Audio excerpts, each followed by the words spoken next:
Greetings,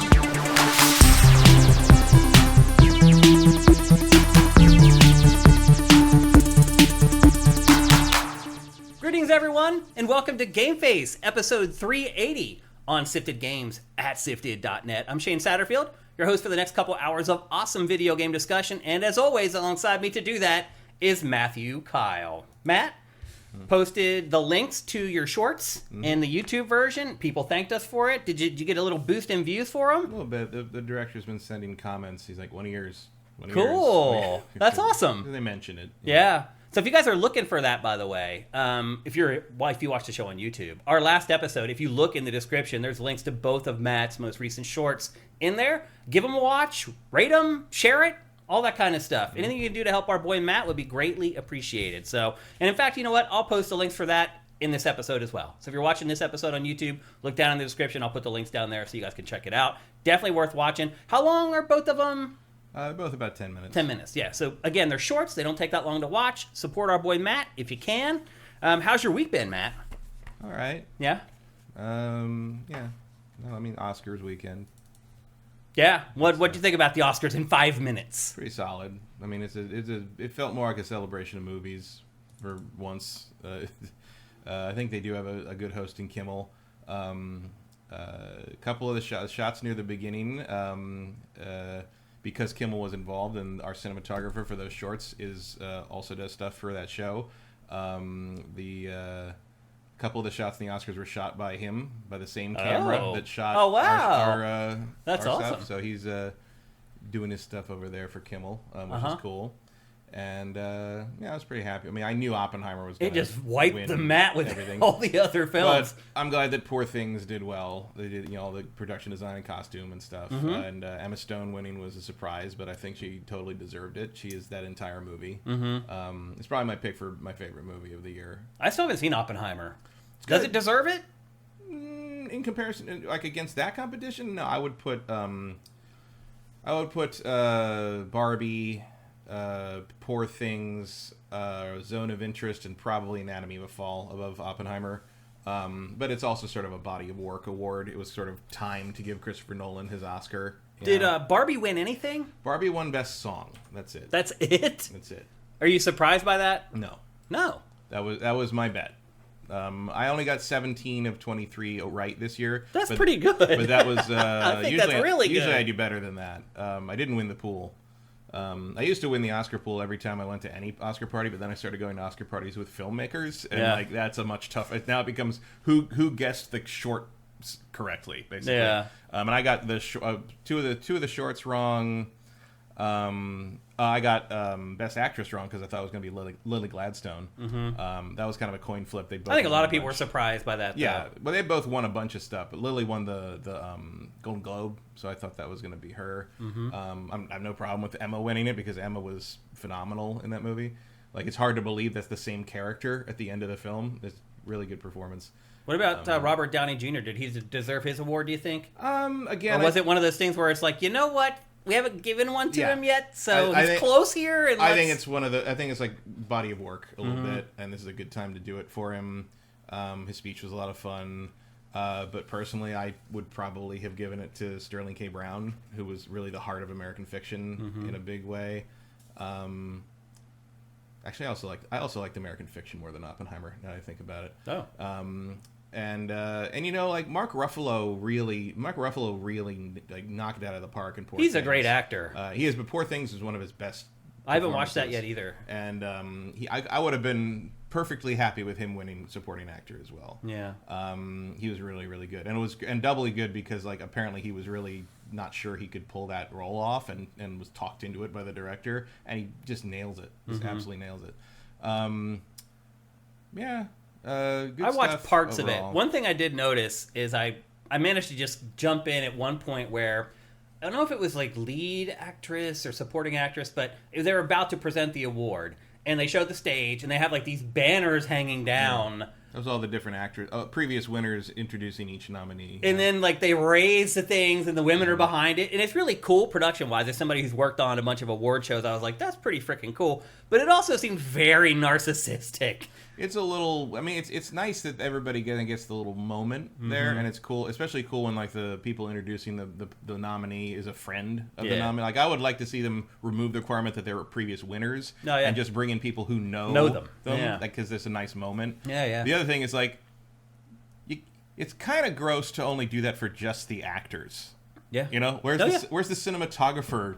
I mean, I feel that, anyone who's ever ever worked in production, I think you watch the Oscars and you think to yourself, like, man, it's like we don't exist. Yeah, where's the there's no shortage of adulation and adoration for the actors. Like the last categories you needed to make longer and more indulgent were the acting categories. Yeah. It's like, where's this best stunts category? I mean, like, I understand. And next year they're adding best casting, which I don't even know how to gauge that. I'm like, I'm not going to even know how to put that. Yeah. It's just it's a little like I like it. As kind of the execution is cool. It's like, okay, so you're gonna take up that much more of it with like, narcissism, basically. Yeah, I mean, and it's not super narcissism because it's like other people saying nice things about. Let's be honest. That's what entertainment is. Like if you work in production, this is something that you deal with. If you work behind the scenes, like you bust your ass, and then the talent comes in, they do their thing for an hour or two, and then they leave. You've worked on this stuff for 20 hours or whatever.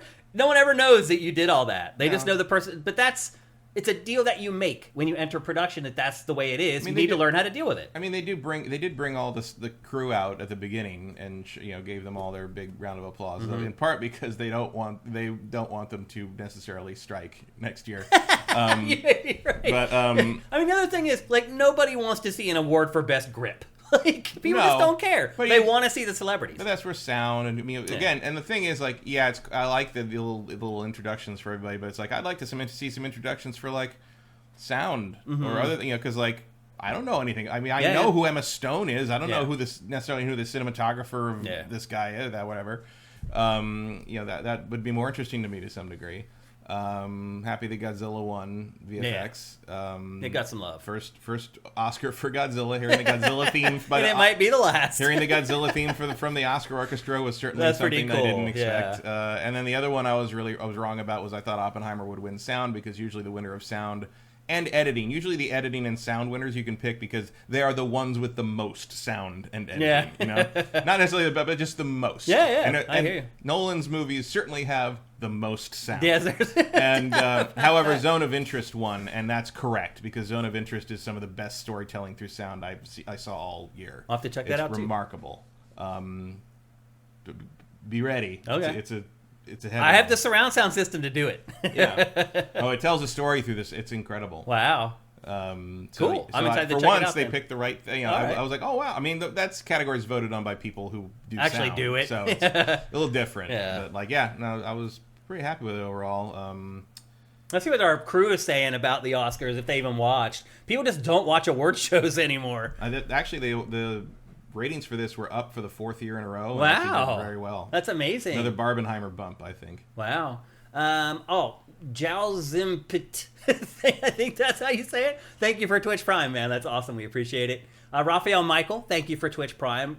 Little fact that you guys may not know, Raphael Michael did a lot of the designs for our t-shirts. Not the one that Matt's wearing, but the ones with more of the stylized kind of graffiti art. Raphael Michael did all those. He's a great artist. Toast9, thank you for Twitch Prime. Don Lionheart, thank you. Gizmo Gladstone, thank you. Who else? Wampler13, Life Ends. That's a pretty good username, Life Ends. And Antacid Haze. Obviously, around our age, Matt would be my guess. Let's see what you guys are saying about the Oscars, if you have any. That Ryan Gosling performance, does that mean good or bad? Good. It was good? I'm Just Ken was one of the best live Oscar song performances of all time. Wow, that's from Very Gooster. Andy T. Monahan, Godzilla and Miyazaki Boy and the Harem was nice to see. Barry Lomax says that Mark Ruffalo is from Wisconsin, where he's also from. A lot of people saying they need to see Poor Things. Poor Things is great. Don't watch it with your kids or your parents. Don't watch it with them? No. Oh, interesting. Lots of sex. Yeah. Oh, okay. That is very awkward.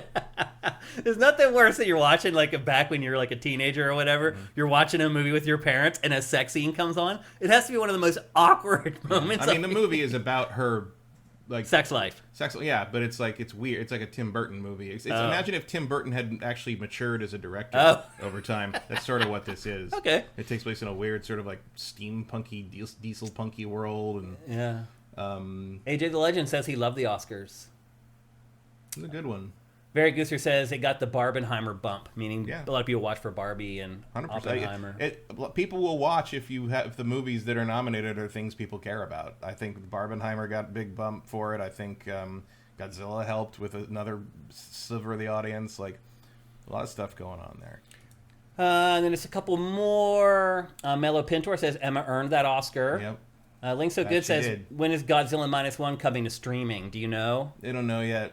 It wasn't really planned to get a release here, really, because it was. But now it's a Godzilla movie. It was supposed to run for a week. Right, ran for 2 months.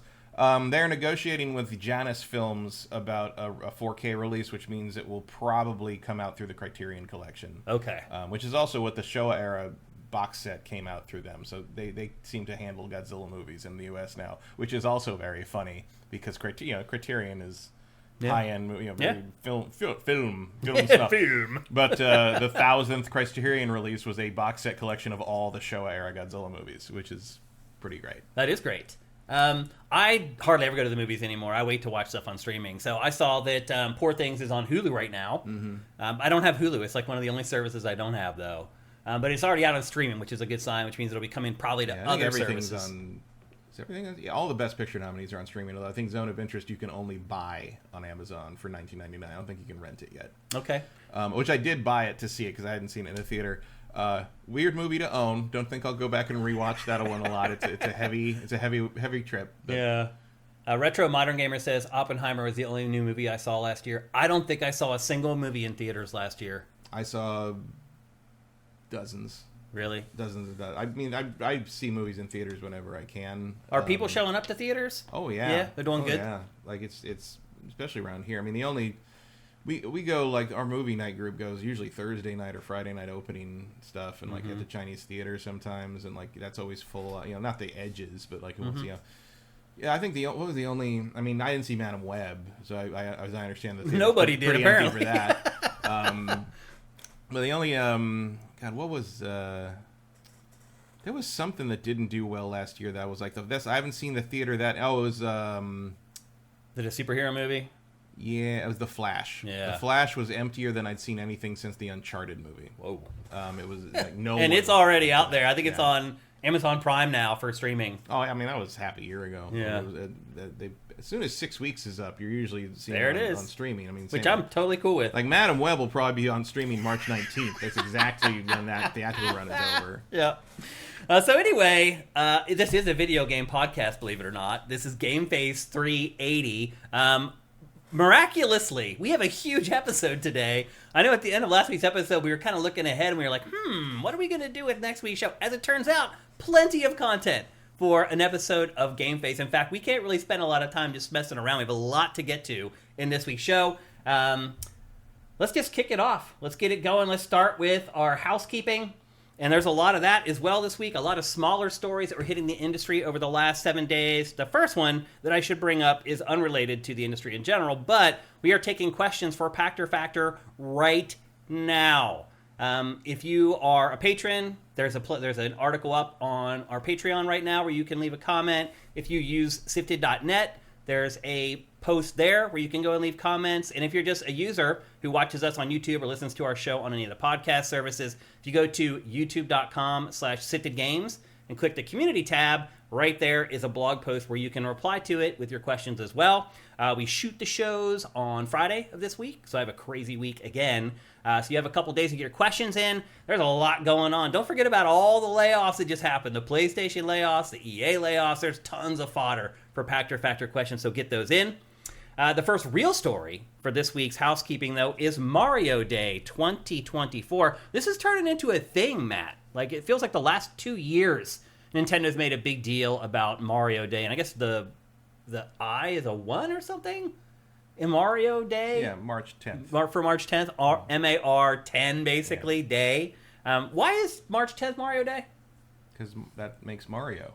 Oh, that's the only reason? Yeah. It has no consequence with the actual video game franchise or anything? That's same reason May 4th is Star Wars Day. Yeah, I guess you're right. Same reason November 7th is N7 Day for Mass Effect. Yeah, that's true, I guess. And it is becoming a big thing, and therefore Nintendo is kind of holding big announcements for this thing. It announced release dates for 2 of its big upcoming games. Paper Mario: The Thousand Year Door. Still can't figure out if this is a remake or a remaster for Switch. That's a remake. Yeah. There's a lot of work. Looks like I didn't look like they changed the content, but I think they definitely built all new assets for this. That's not the GameCube version. Definitely not. At the very least, they've done a lot of work on the assets for it to up-res them. That is coming out on May 23rd, so not much longer to wait for that. Again, Matt and I have said this before, this is probably the best Paper Mario game ever made. I think you would have very few people who the first one, I guess a lot of people say. Some. But this is a refinement of it, and I think this is definitely where they nailed the formula.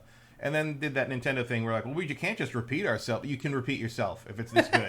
You can just do this again with a different story and some different abilities and call it a fucking day. For a long time, this was one of the most valuable GameCube games if you had it. Yeah, it went complete. For a couple hundred. Yeah. Certainly in terms of the mass produced stuff, stuff like Cubivore, sure, was in terms of stuff you could have found at any Best Buy for 2 years straight. Yeah, all of a sudden this was worth a ton of money. Yeah, but now my guess is the value of those GameCube games are probably going to drop a good bit. No, they won't. No, you don't think so? People want the originals. They want the actual physical copy. They want the GameCube version. I mean, you're always going to find people who are trying to collect every GameCube game. Yeah, but that's most collectors now. It is the retro scene is ridiculous at this point. The prices are insane. Is it better for me to sell stuff now, Matt? Or is it better for me to wait another 15 years and sell the stuff? Who knows? Because you're right. Right now, the iron's hot. Should I strike? Probably. I mean, the people with nostalgia for this era aren't going to last forever. Yeah. Because back, 15 years from now, people are going to be doing this with the Wii U. Well, if you watched, a lot of the collector... Finally, that Devil's Third copy is going to pay off. Seriously, if you watch a lot of the collector videos on YouTube, you're right. A lot of those people are 60. Yeah, it's a 20-year lag basically, and the real retros you're talking about Genesis stuff.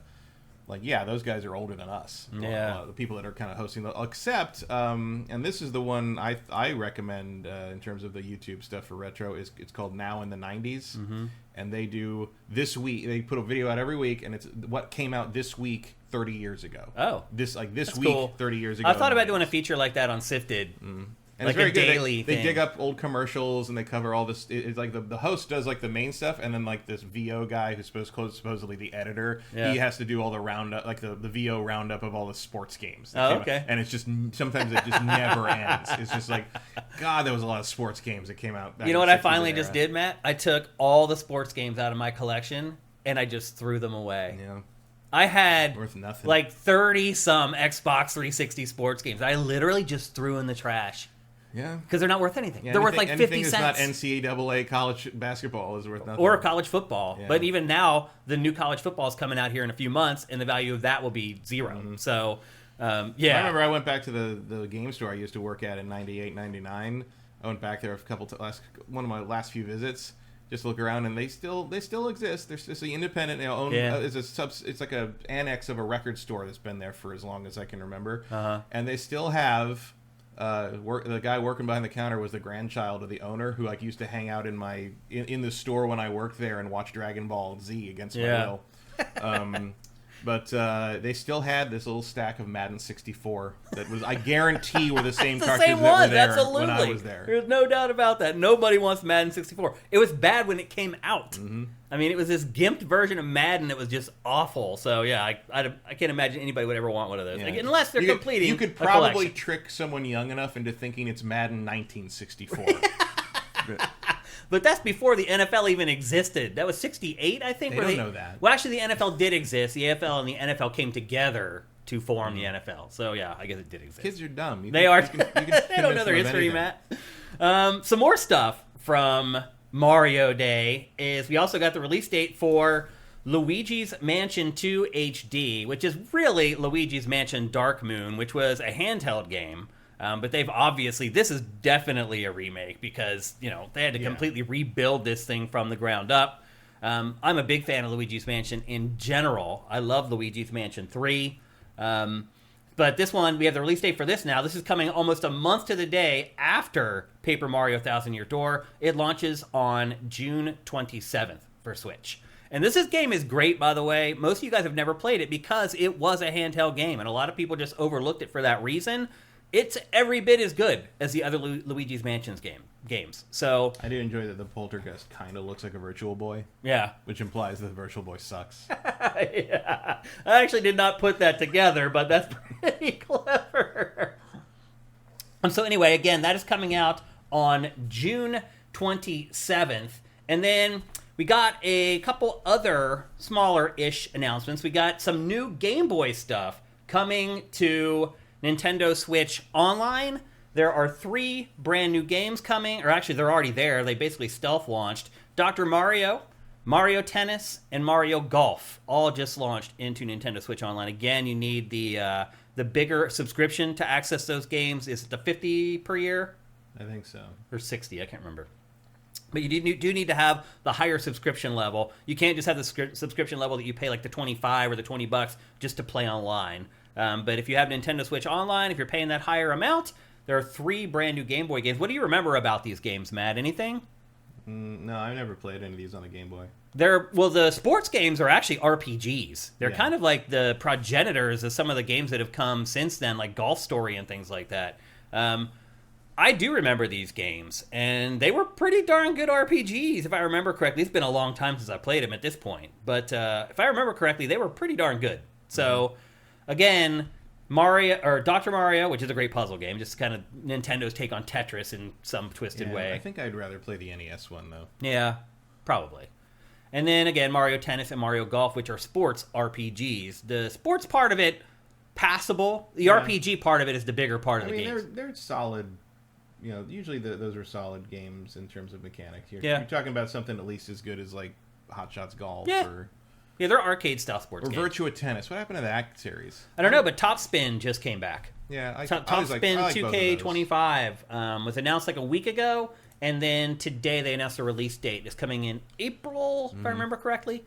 So, but you're right, tennis video games disappeared. There's a lot of... That's one thing I would say about the last couple generations is that the cost of game development has got so high, you don't get a lot of the niche games anymore like you used to. You definitely wouldn't get Sega Superstar Tennis again. Yeah, or what was the volleyball game that Sega released for GameCube? What was that? Superstar Striker? No, that's a soccer game. Yeah, that's right. What was the volleyball game?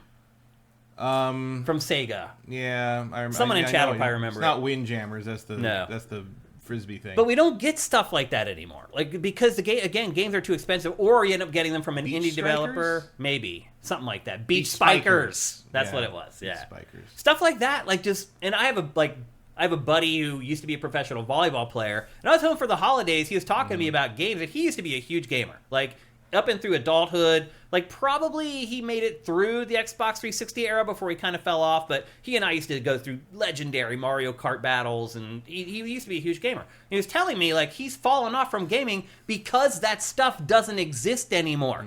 He's like, you talk about these games that I've never heard of. He's like, I go to the game store, I look for games that are related to stuff I like in real life. And he's like, there used to be games like that. The PlayStation 1 era, PlayStation 2, he's like, anything you were into, there was a video game for it. He's like, I don't see it anymore. And, he's not the guy that's going to go on Steam and dig through indie games and stuff like that. He's one of those players who just, whatever is put on his plate, he looks at it. Yeah, they're just not in stores. That's all. Yeah. And so to him, he's like... soon nothing will be. So. Yeah, right. To him, the industry has changed for the worse. He's like, you guys are, The Last of Us? He's like, what is that? I'm like, oh, it's this zombie game. He's like, I don't want to hear it. I played zombie games. He's like, I'm a volleyball player. Where's my volleyball? He's right. There's no volleyball game for him to play anymore. I mean, that's always been kind of a problem. Yeah. I mean, volleyball games are not exactly common.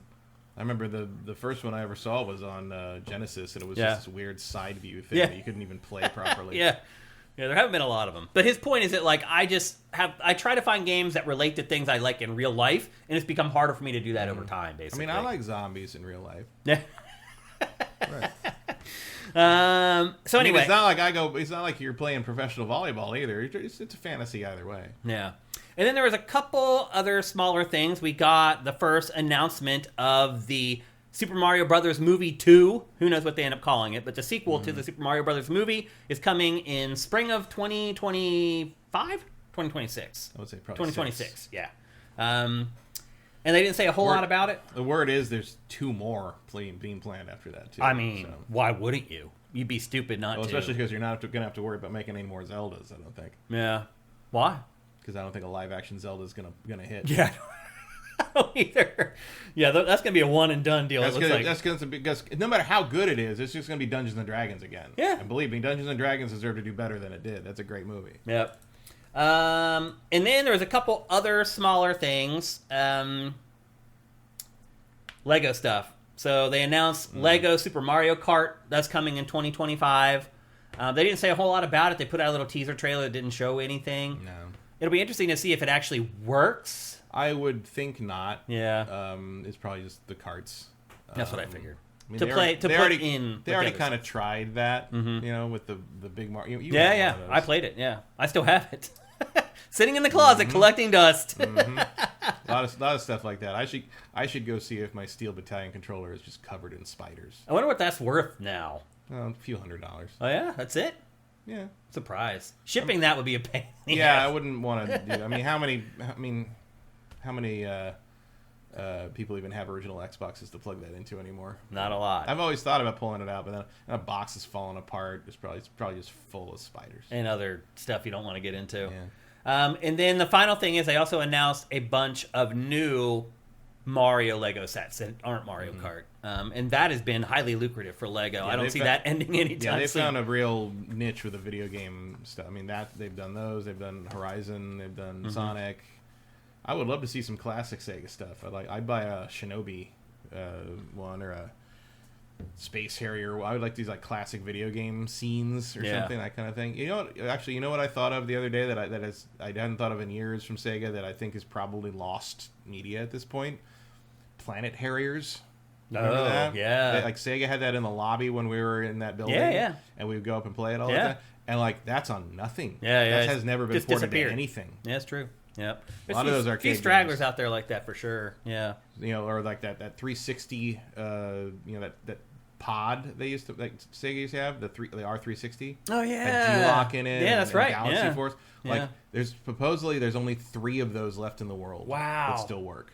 I wonder where that one ended up. Some executive's house, probably. One of them is in Dubai. Oh, really? One of everything's in Dubai. Yeah. And I believe the other 2 are in private collectors' hands. Okay. But nobody really knows. Peter Moore. I feel like Peter Moore would have said something. We're about to talk about Peter Moore, actually. That's a ghost from the past. But now we're going to talk about a ghost from the future. Or actually, no. Next we're going to talk about Sean Layden. Another ghost from the past. Ghost from the present in the past, sort of. He does. So Sean Layden, if you may remember, how was it, 5-6 years ago now? He was the head of PlayStation Studios. Yeah. Maybe longer, actually, it's been. Yeah, who can... Time moves weird now. Yeah. He was the head of PlayStation Studios for quite a while. Back when they still used to do E3 press conferences. He was kind of the last guy during that period. He was the last guy stuck with that gig. Yeah.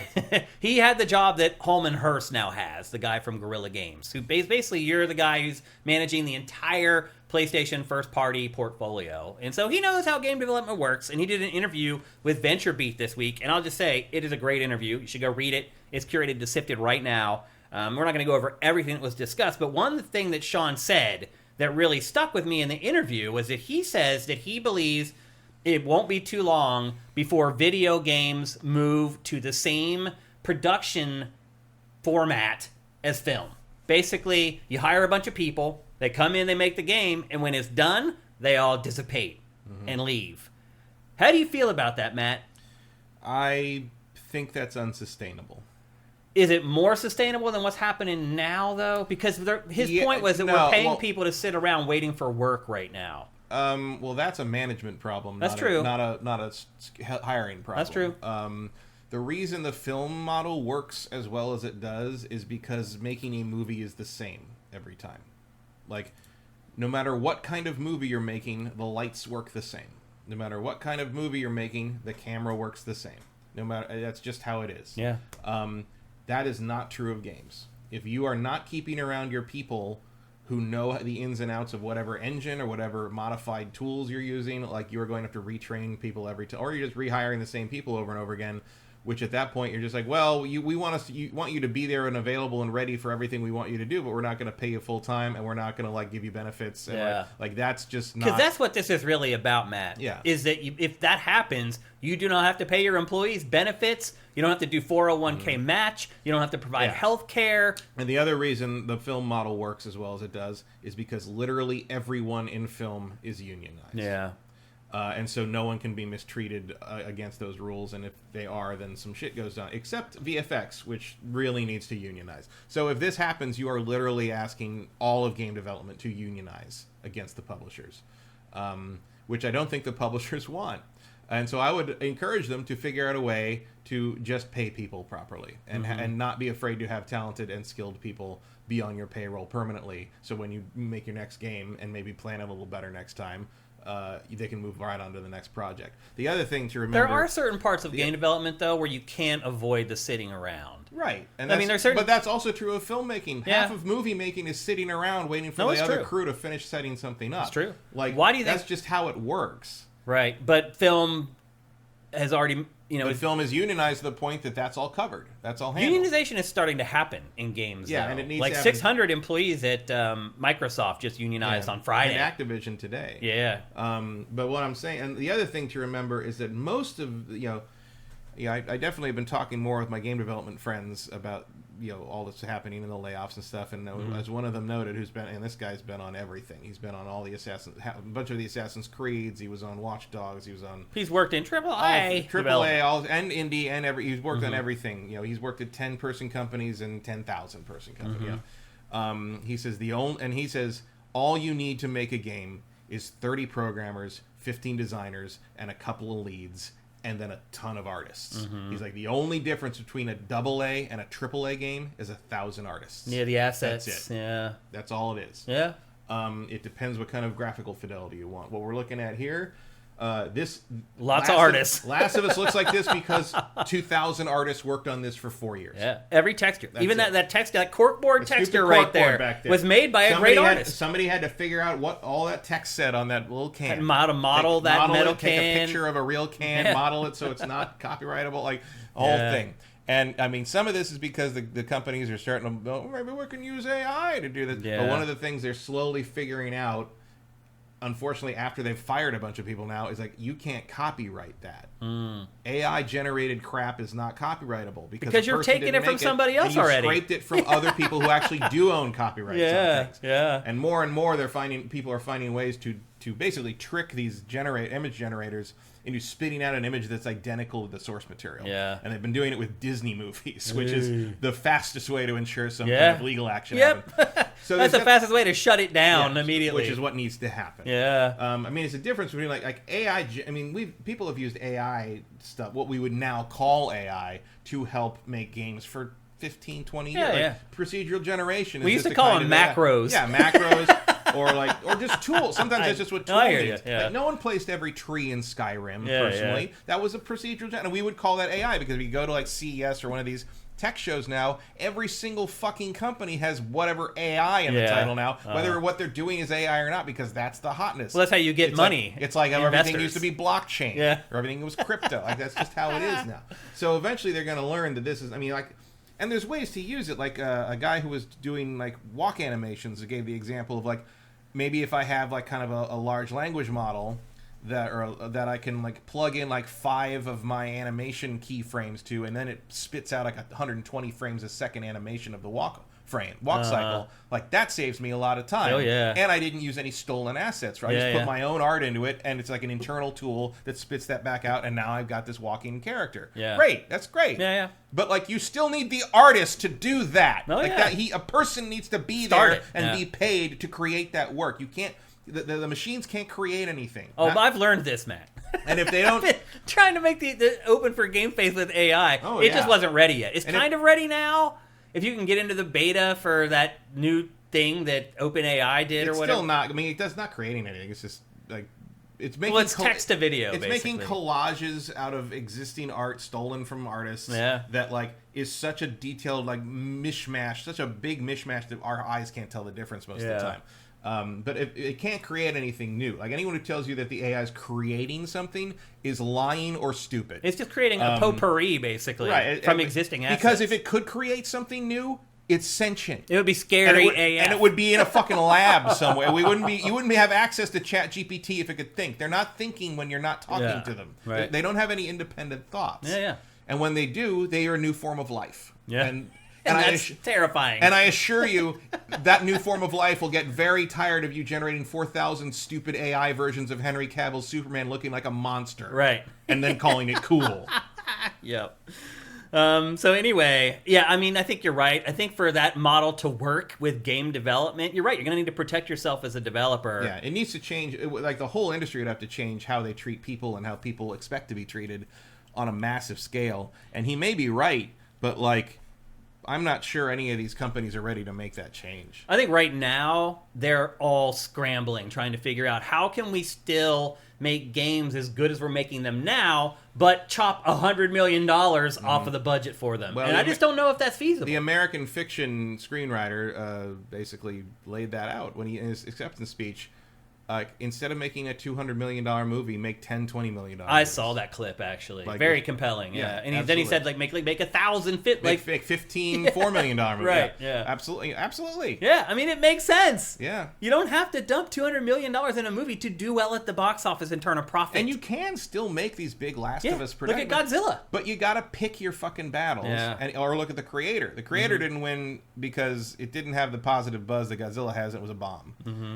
And sometimes if your movie's unpopular enough, Academy voters just won't even watch it. Right. So that's one of the reasons Godzilla probably won. Yeah. But also because all during Oscar voting season, they were putting out positive stories about that. And Godzilla's just like, Godzilla cost the effect cost $5 million. I know. It's amazing. The whole movie probably cost 10. That's why I pointed to it. And like, if you can make it look that good, there's shots in that you cannot tell that is not a model in the water. Yeah. And if you can do that, you don't need to spend $200 million. And also the fact that they planned everything. Right. That was the main, because it helps that the writer, the director, and the VFX supervisor were all the same guy. Yep. He didn't have to ask anybody what this had to be. I know what it's going to be, and I'm going to make it. Yeah, and more you see, and sometimes you have someone with a clear vision. Person sticking to my head right now is Stig, because he just his new studio was announced today. That's why he's on my mind. But that's one of the reasons I think Jedi Fallen Order was as good as it was because he knew what he wanted to make, and it was on him to do it. Yeah, and when you can then like distribute that to the whole team, everybody is sure if you can distribute and communicate what your vision of that is effectively to your team, so the team can just think, what would Stig want us to do? He wants it to be like this, and they don't even need to stop and ask you. They know what we're making. Yeah. Like, that's a big deal. And more movies and TV, TV, and games, especially at that giant budget level, they don't seem to know. And it becomes, and also because you're serving so many masters, like you got, this executive gets input, this person thinks this person, it's like, no, just make the fucking art. Yeah, make the thing.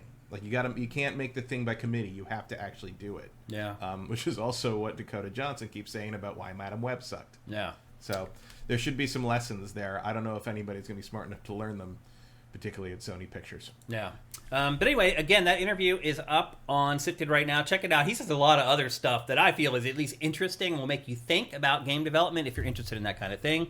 Next up, there was another interview with an old luminary, and I kind of teased this a couple minutes ago. Peter Moore did an interview with IGN. Peter, I mean, he's an industry stalwart. He was at Sega for the Dreamcast era. He went over to Xbox. Remember, is that tattoo real? No. It wasn't real? Of course not. It looked pretty good. Looked pretty real. It's good. Makeup's good. Yeah. No, he was really good. Kind of the head of Xbox for a while. He's really been around. Now he's like, is he the president of Liverpool football team in Europe? Yeah, he's something like that. Yeah. He's had quite a storied career, and IGN decided to catch up with him and kind of pick his brain on a lot of the stuff that's happening now. And one of the things that he mentioned, again, because he worked at Xbox, he talked about Microsoft and Xbox talking about not releasing another console after the Xbox 360.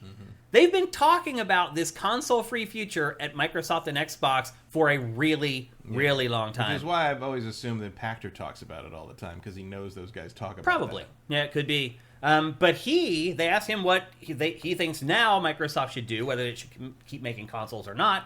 And he basically said, like, yeah, it's probably time for Microsoft in particular to stop making consoles. Now, he wouldn't go so far as to say, there shouldn't be another PlayStation and Nintendo should stop. But for Xbox, it does feel a little hopeless right now, right? A little bit, yeah. Not in terms of getting traction with Game Pass and stuff, but in selling terms of, consoles. In terms of the Xbox being on top the way the 360 was, yeah. Like, it just doesn't feel like that's ever going to be competitive that way. He made some very compelling points on why Microsoft should ditch consoles.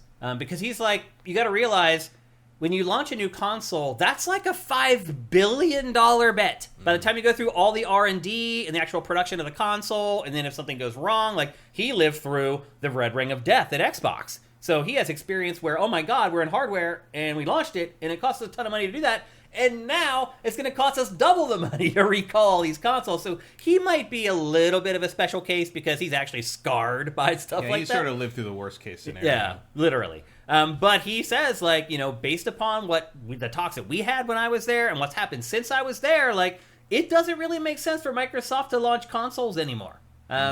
And that ruffled some feathers, obviously, for Xbox fans. Sure. Holding out hope that, But, like, I don't know what even as a diehard Xbox fan, like, what do you think is going to happen? Mm-hmm. Like, short of getting GTA 6 exclusive, like, what could happen that could cause change the Xbox the tide to make that jump?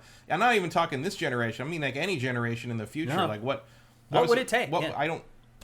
I can't think of anything. I can't either. It would take GTA 6. It would take Sony screwing up on a level that I can't even conceive because of. Let's be honest, it would take a Sony Wii U. Kind of screwed up. Like, it's been like 18 months. We've got one first-party game in 18 months. But they've got all the other games on the system, so it doesn't matter. And we've talked about many times about how people built their digital library on PS4, and they don't want to turn their back on that and start building it again on Xbox. Yeah. You're right. Like, it's hard to even fathom. It's hard to even fathom anything that Xbox can do. And I think now that that your library carries over from generation to generation, it's a lot harder to suddenly gain traction at the beginning of the next one, because no one wants to give that up. It's like trying to get people off Steam. Yeah, it's not going to happen. Not going to happen. As Epic Game Store is learning, as it just basically just liquidates money, literally giving stuff away for free. And I was like, that's cool, but it's not on Steam. I'm still going to Steam, to buy my games. There's just certain inertia that it's the unstoppable object, There's just so much inertia, it's not going to stop. I don't even know if GTA 6 being exclusive to Xbox would change it. That's the only chance there is, but I still don't think it's good enough. Yeah, I don't know what it would take. Yeah. And like no one would do that. Obviously, it may get you to 50-50 with PlayStation. But it wouldn't win you the fight. What would happen is a lot of people would buy the console just to play GTA, and they just keep buying all the other games on their PlayStation. Or you'd need, I don't know, like you'd need the new Xbox would have to be just markedly more powerful. Like double Everything would play better. Like even more of a disparity than 360 4K 60 PS3. frames a second every single time. The Xbox can do it, the PlayStation can't. Like that'd be the only thing. Like, that would only appeal to the really core people. That doesn't even work anymore. And you'd need exclusives that people have a mainstream fervor for in the way that they did for Halo 3. Yeah. And they don't have that. I just watched on YouTube the other day a video of Halo 3 launch night where this group of like 5 or 6 friends who are like 18 to 23, they're at home, they're setting everything up for their LAN party. They film themselves going to the store to get all their snacks. They come back, they set everything up, they all jump in the ride, they go to GameStop, they get there, it's a freaking party. There's just hundreds and hundreds of people everywhere all over the parking lot. Everyone's whooping it up, like playing music, dancing. Like, I miss that. Like, that is just gone. Like, I know you talk about you don't miss. I do miss that. Seeing that again, I was like, wow. Just give me the fucking game and let me go home. I used to meet people at those, though, that like, to be honest, I don't keep in touch with a lot of them anymore, but I did for a really long time. Like, I don't know. I miss that. That's because you're interested in people. I'm not so interested in people. That's funny. So anyway, if you talk to It Peter made even Moore, less sense when it wasn't a multiplayer game. It's like, just give me my copy of Arkham City and let me leave. Like, what the hell? The other thing I would say, too, about this Peter Moore thing, this interview, is that, let's be honest, Matt, he's still talking to those people. Oh, sure. Like, he knows still what's going on behind the scenes there. So some of the stuff that he's saying in his interview, he could be a proxy where he's like, he knows I know some stuff, sure. and this might be me greasing the wheels for some of this stuff to come. So Yeah, I don't know what the answer I mean, is. it does for feel Xbox. like something's in the wind of like everybody sort of like, whether it's rumors or stuff like that. It's just like clearly Microsoft is at some kind of inflection point internally. Yeah. And no one really knows which way it's going to break, but you can see sort of all the possibilities being seeded out there as like, this might happen, this might happen. People talk about that. I don't know. It's like it's almost like preparing the way a little bit. It feels that way. Yep. So anyway, that's the latest on Xbox from somebody who probably knows. We teased this last week because it was a rumor, and now it's come true. The day after. that Ghost of Tsushima is coming to PC. Again, it was a rumor in last week's show. We got confirmation from PlayStation that it's on the way. Are you going to play this again on PC, Matt? 100%. Yeah. I've been wanting to replay it anyway, but I'll do it again on PC, sure. And it's going to have all the bells and whistles, the ultra-wide support, the DLSS 3, all the tricks that the modern PC games have. This game is going to have it. I think Hopefully it launches well. I mean, Sony stuff is like 50-50 on good launches. Yeah. So far. But it should look gorgeous. And when is it May? It's in May. So not long to wait either. Although we had to wait a while before it came to PC, much longer than a lot of other PlayStation first-party games. But as I expected, like when they did announce it, the release is pretty close. Yeah, so. yeah, they had been working on it for quite a while. So that's a pretty big deal. And hopefully this is laying the groundwork for 2 to be shown later in the year. Maybe, I hope so. Maybe in June. It's overdue to show 2, particularly when you think about how little we know about PlayStation's first-party output that's upcoming. Feels like probably time to start announcing some of that stuff officially, even though we know it's coming. It's probably time for them to start showing and talking about some of that stuff a little more, because as PlayStation said, early 2025, we're going to get some sequel to one of its major properties. It didn't say which. Maybe it's Ghost of Tsushima 2. Maybe that's what's coming in early 2025, but we'll see. And then something else that was announced as a PlayStation exclusive that's also coming to PC is Gravity Rush 2. Now, this is a game that didn't do especially well when it came out. Some people were fans of it and really liked it, but it didn't sell very well. It kind of came and went with not much fanfare.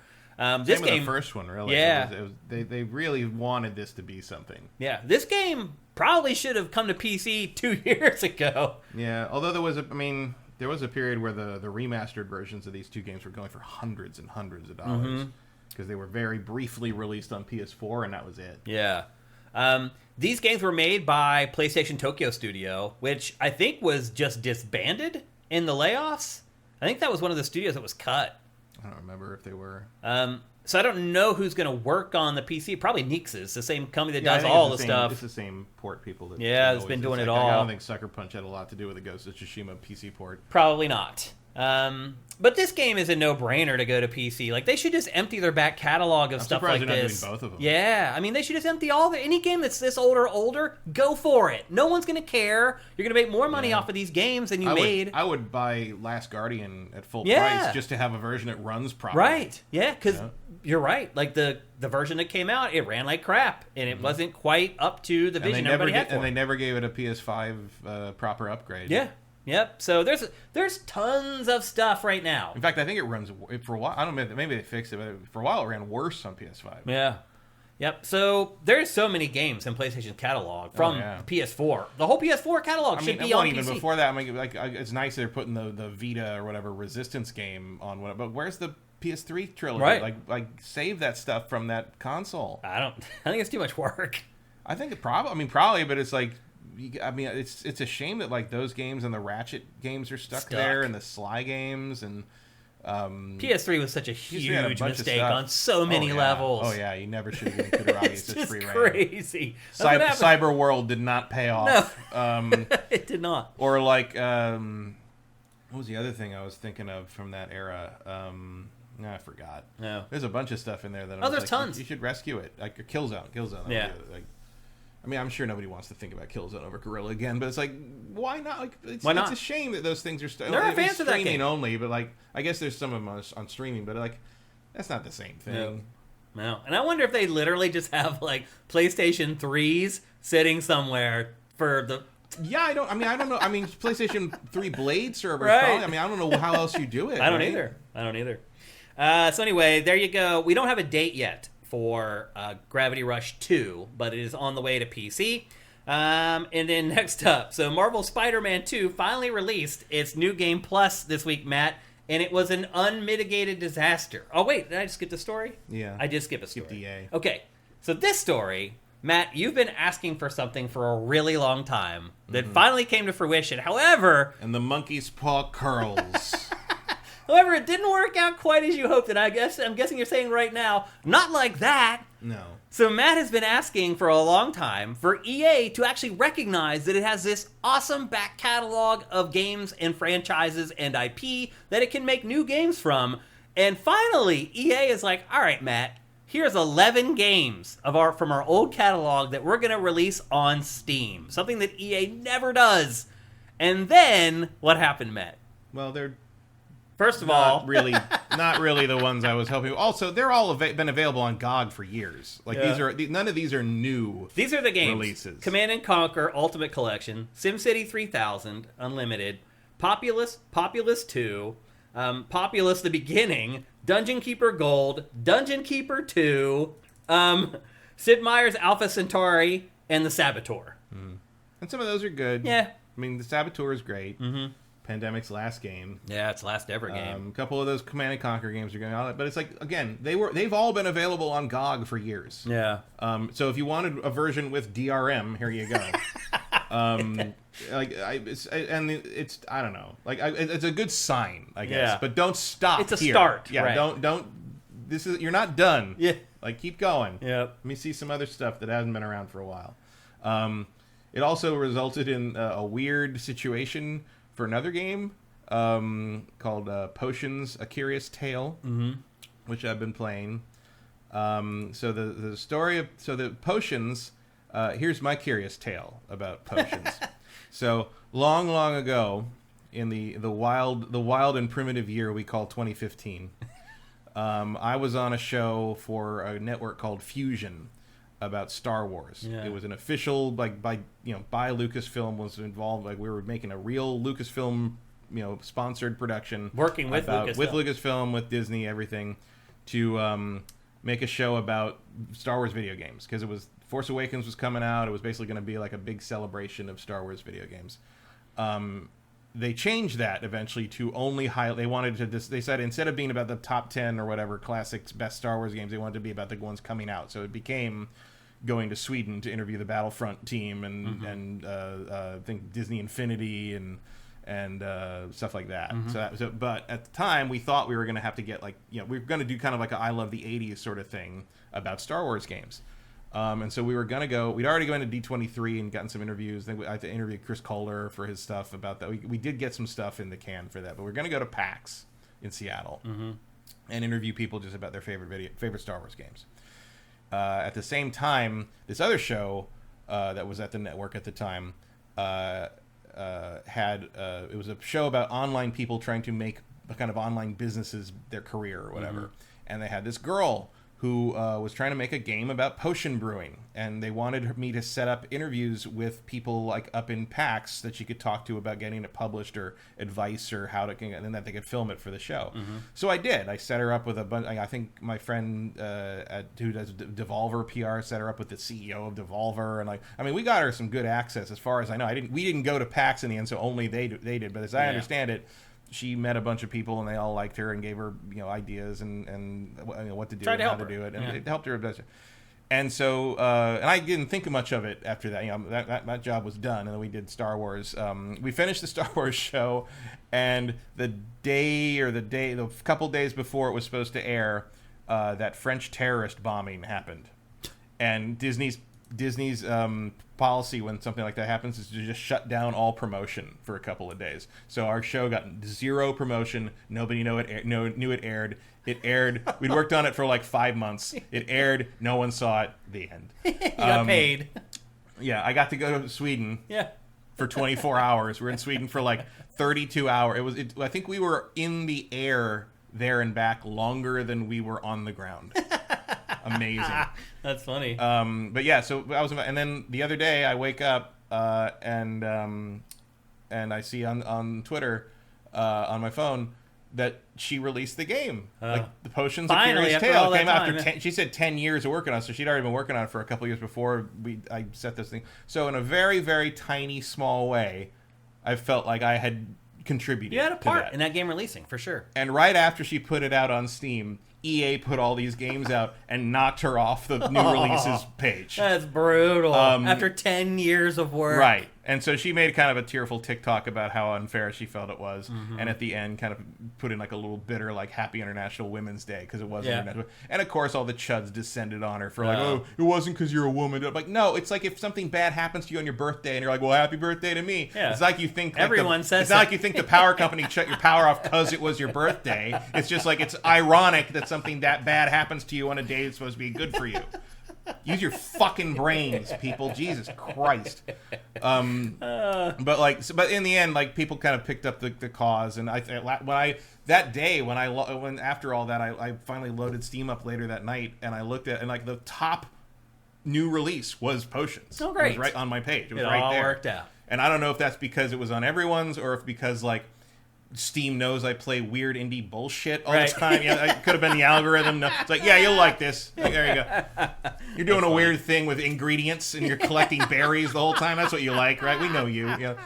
So even when EA tries to do something right, it does something wrong. It's like the games I didn't want, and it like negatively impacted the one video game I had any tiny small part of involvement in 10 years. So yeah, well done, EA. I'm glad everybody got to play Command and Conquer General 0 Hour again. You think this is gonna be a harbinger of things to come? You think EA? I hope so. I hope they start putting more stuff. Because look, we showed it to you guys. They made a trailer for this. Yeah, like, they put some effort into it. I'm not saying like go away. Maybe they are. Maybe you just turning the page here. I would like to see a little more esoteric stuff. I'd like to see stuff that like is more modern.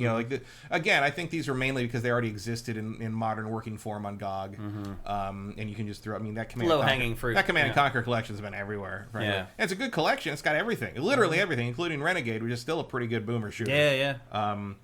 But like, yeah, I'd like to see a little more. I'd like to see some weird shit. I'd like to see black and white. Yeah, those are basically missing media. I'd like to see Battle for Middle Earth 1 and 2, but that's a license problem. Spore's still available. It is. You can buy Spore on Steam. It's always been. But I'd like to see like other, the Battlefront games are obviously coming out in the collection, so that's cool. But like little things, I'm trying to think of like EA stuff that was like in the early 2000s that like maybe like we don't, Dante's Inferno. Can you still get that? I think you can still get that on Steam. I think you can. Really? Yeah. I'm surprised. I think I have that on Steam. Wow. I'm trying to remember. SimCity has kind of just disappeared. Some nice SimCity collections would be good. Yeah. Wing Commander, like they own Wing Commander, they own all of Origin stuff.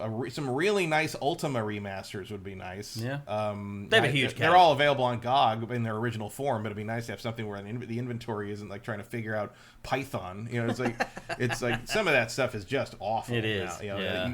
We put up with so much weird shit on that because when you're a kid, there was no plug and play back then, Matt. And like I don't know. I don't remember playing like those old stupid like PC RPGs and stuff where everything's so awkward, and it never occurred to me that I wasn't wrong. You know what I mean? Yeah. Like it's like, well, clearly I just don't understand how this works. No, the fucking bag system in Ultima 6 sucks. Yeah. Okay? Like it's not our fault. We didn't do that. The fact you have to put something in a bag and then to hold that into the other bag, you put the small bag in the big bag and somehow the small bag holds more. Yeah.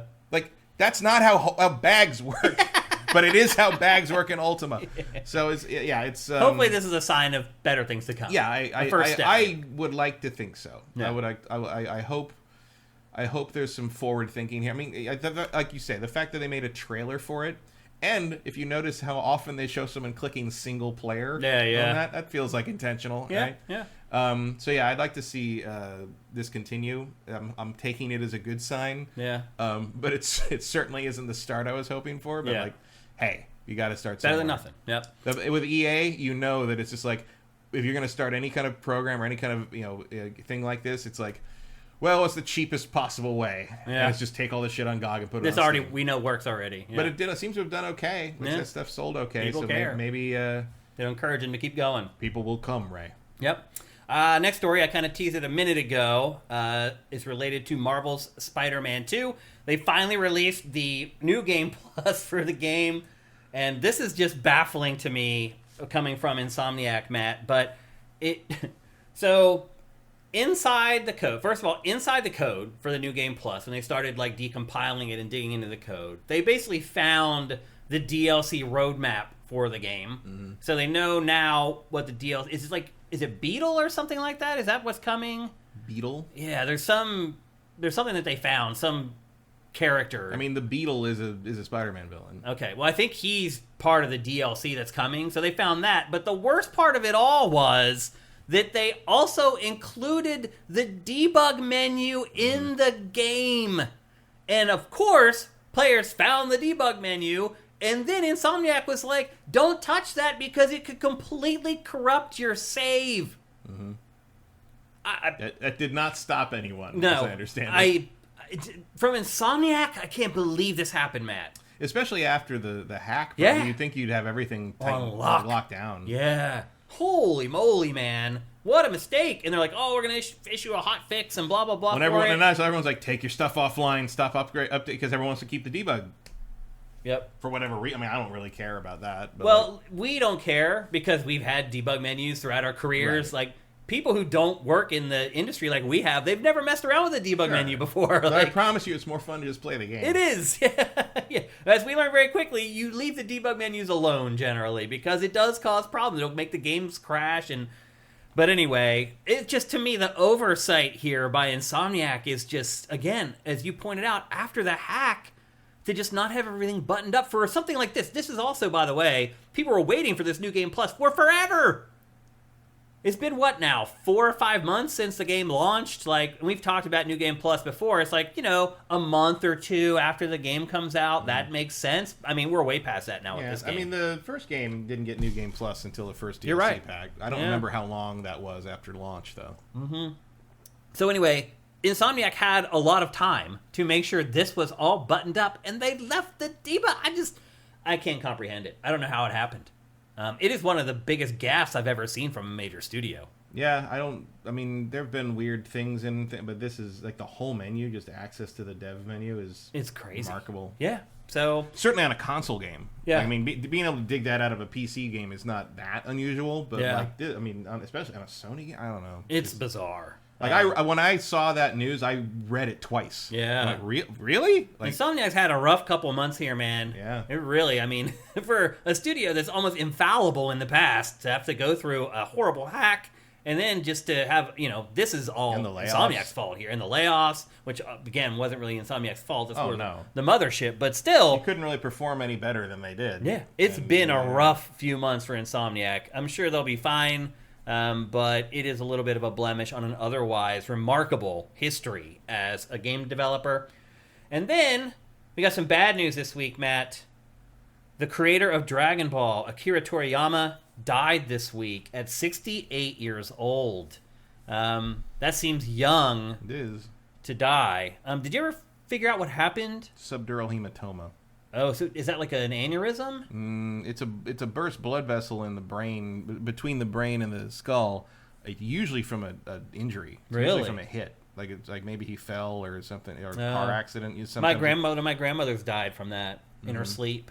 But there's been no details on it. Just Okay. they just said in the letter they sent out that that's what it was. Yeah, and we don't normally talk about anime and manga that much here on GameFace, but this guy's a legend. We make an exception for this guy. He's one of the most influential artists on the planet. It's incredible. I mean, there are like China, the Ministry of Foreign Affairs put out a statement and an honor to him that is normally reserved for prime ministers and presidents when they die.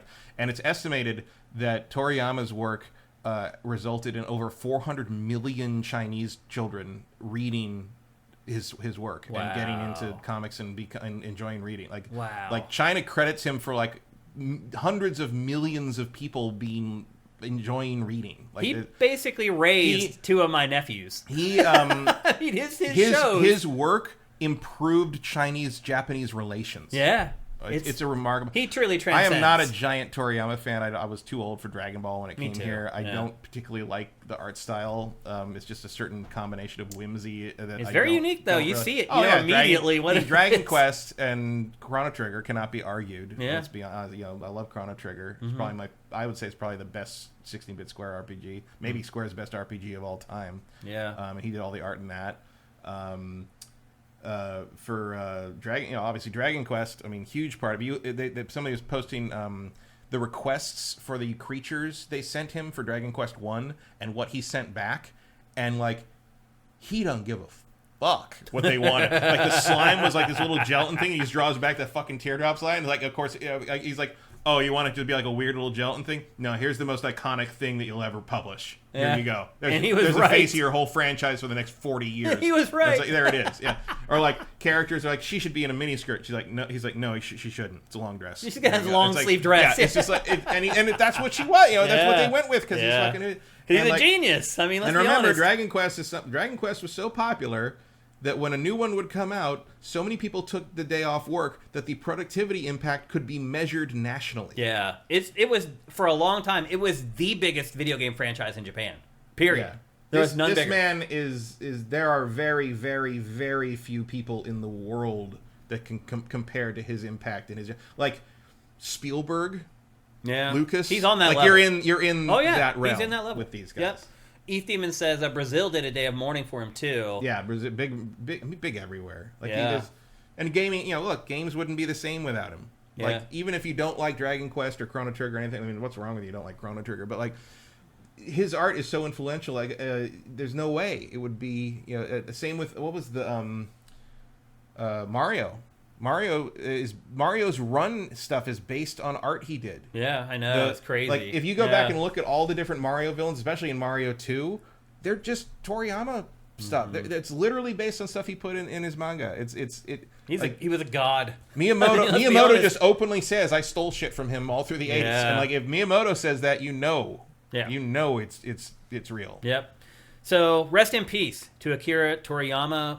Our condolences to his family, his friends, all his colleagues, all his fans. I can see in our chat, you guys are a bunch of fans too. That next Dragon Quest game, gonna Dragon be huge. Quest 12, gonna be huge. Mike Q says also the Berserk author and artist had a huge influence on our lives. Yeah, like I said, Toriyama raised two of my nephews. Literally, they're like. Still to this day, they're like adults now, and they talk about it. All the Mexican cartel ceasing activity in mourning, like that doesn't happen. That's huge. Yeah. So anyway, again, we don't talk about a lot of this stuff on GameFace all that often, and we don't curate stories for stuff like this usually on Sifted, but we did for this one. I know. I mean, the game connection. Even if you ignore the manga stuff and anime, even just the game stuff alone. Yeah, it's not like Dragon Ball games haven't been a staple of video games for as long as they've been there. Yeah. You know, as soon as people could start, as soon as Dragon Ball existed, they were making video games out of them. Even back on the old Famicom. Yep. So rest in peace, Akira Toriyama. Maybe we should have saved that for the end of housekeeping. Such a somber note. Mm-hmm. We got some more information on Switch 2 maybe this week. There is an old patent that we showed you guys here on GameFace a long time ago. It looked like, and I tried to dig up the images on the TriCaster, I couldn't find them, but it almost looked like a closed 3DS. It was like it was a clamshell designed handheld that like opened up, but then one of the screens detached off of the handheld. Mm-hmm. And somebody was using YouTube the other day, and you know how on YouTube sometimes you don't get an ad and instead you get a survey that I immediately clicked through? Yeah. Well, a user got one of those the other day, and it said, which consoles are you interested in buying? And it had PlayStation 5, Xbox Series X, and Switch attach. And so people are like, what? Like, did YouTube ads just reveal the name of the next Switch? And so people were like, well, if it is the name of the next Switch, what does it mean? Then they started connecting the dots between that and this patent that we all saw like a year and a half ago or whatever for this detachable second screen handheld thing. That I think we kind of laughed it off. We're like, that's maybe an old patent or whatever. I mean, companies patent things they don't intend to necessarily use all the time. Mm-hmm. It's just to get dibs on it in case something happens. So, but trying to recapture, it just didn't seem like necessary to try to recapture the DS again. Right. You know? But that's what it appears. Maybe that's what maybe they want to recycle the DS library again. I'm just trying to figure out how it would work practically. Like, I don't think it would. That was kind of why we kind of blew it off. We dismissed it. Yeah, like we couldn't figure out how it would work basically.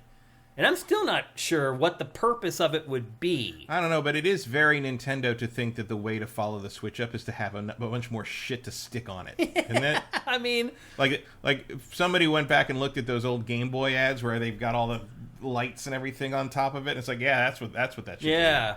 Where you basically turn it into a robot. Yeah. That's right.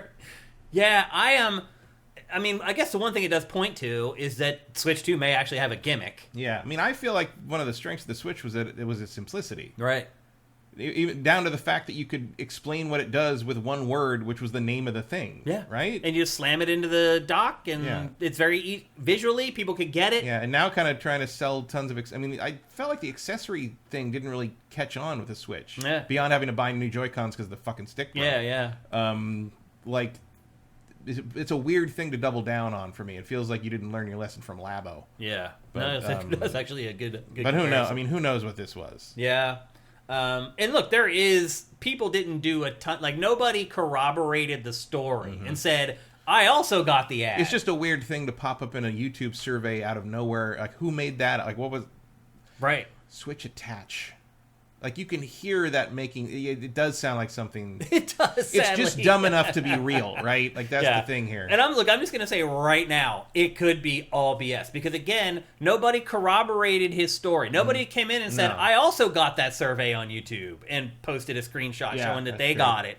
So there is a chance that this guy is just looking for attention and making it up. Like the guy who photoshopped the cornucopia on the Fruit of the Loom logo. Right, exactly. But this news did make the rounds through all the various websites. It's a thing, so we were just going to bring it to your attention. But yeah, take this with a huge, huge grain of salt. The other thing I heard that I didn't know before, and maybe it's not true, I don't know, but like it was the fact that the Mario Kart for the next Switch is going to be Mario Kart 10.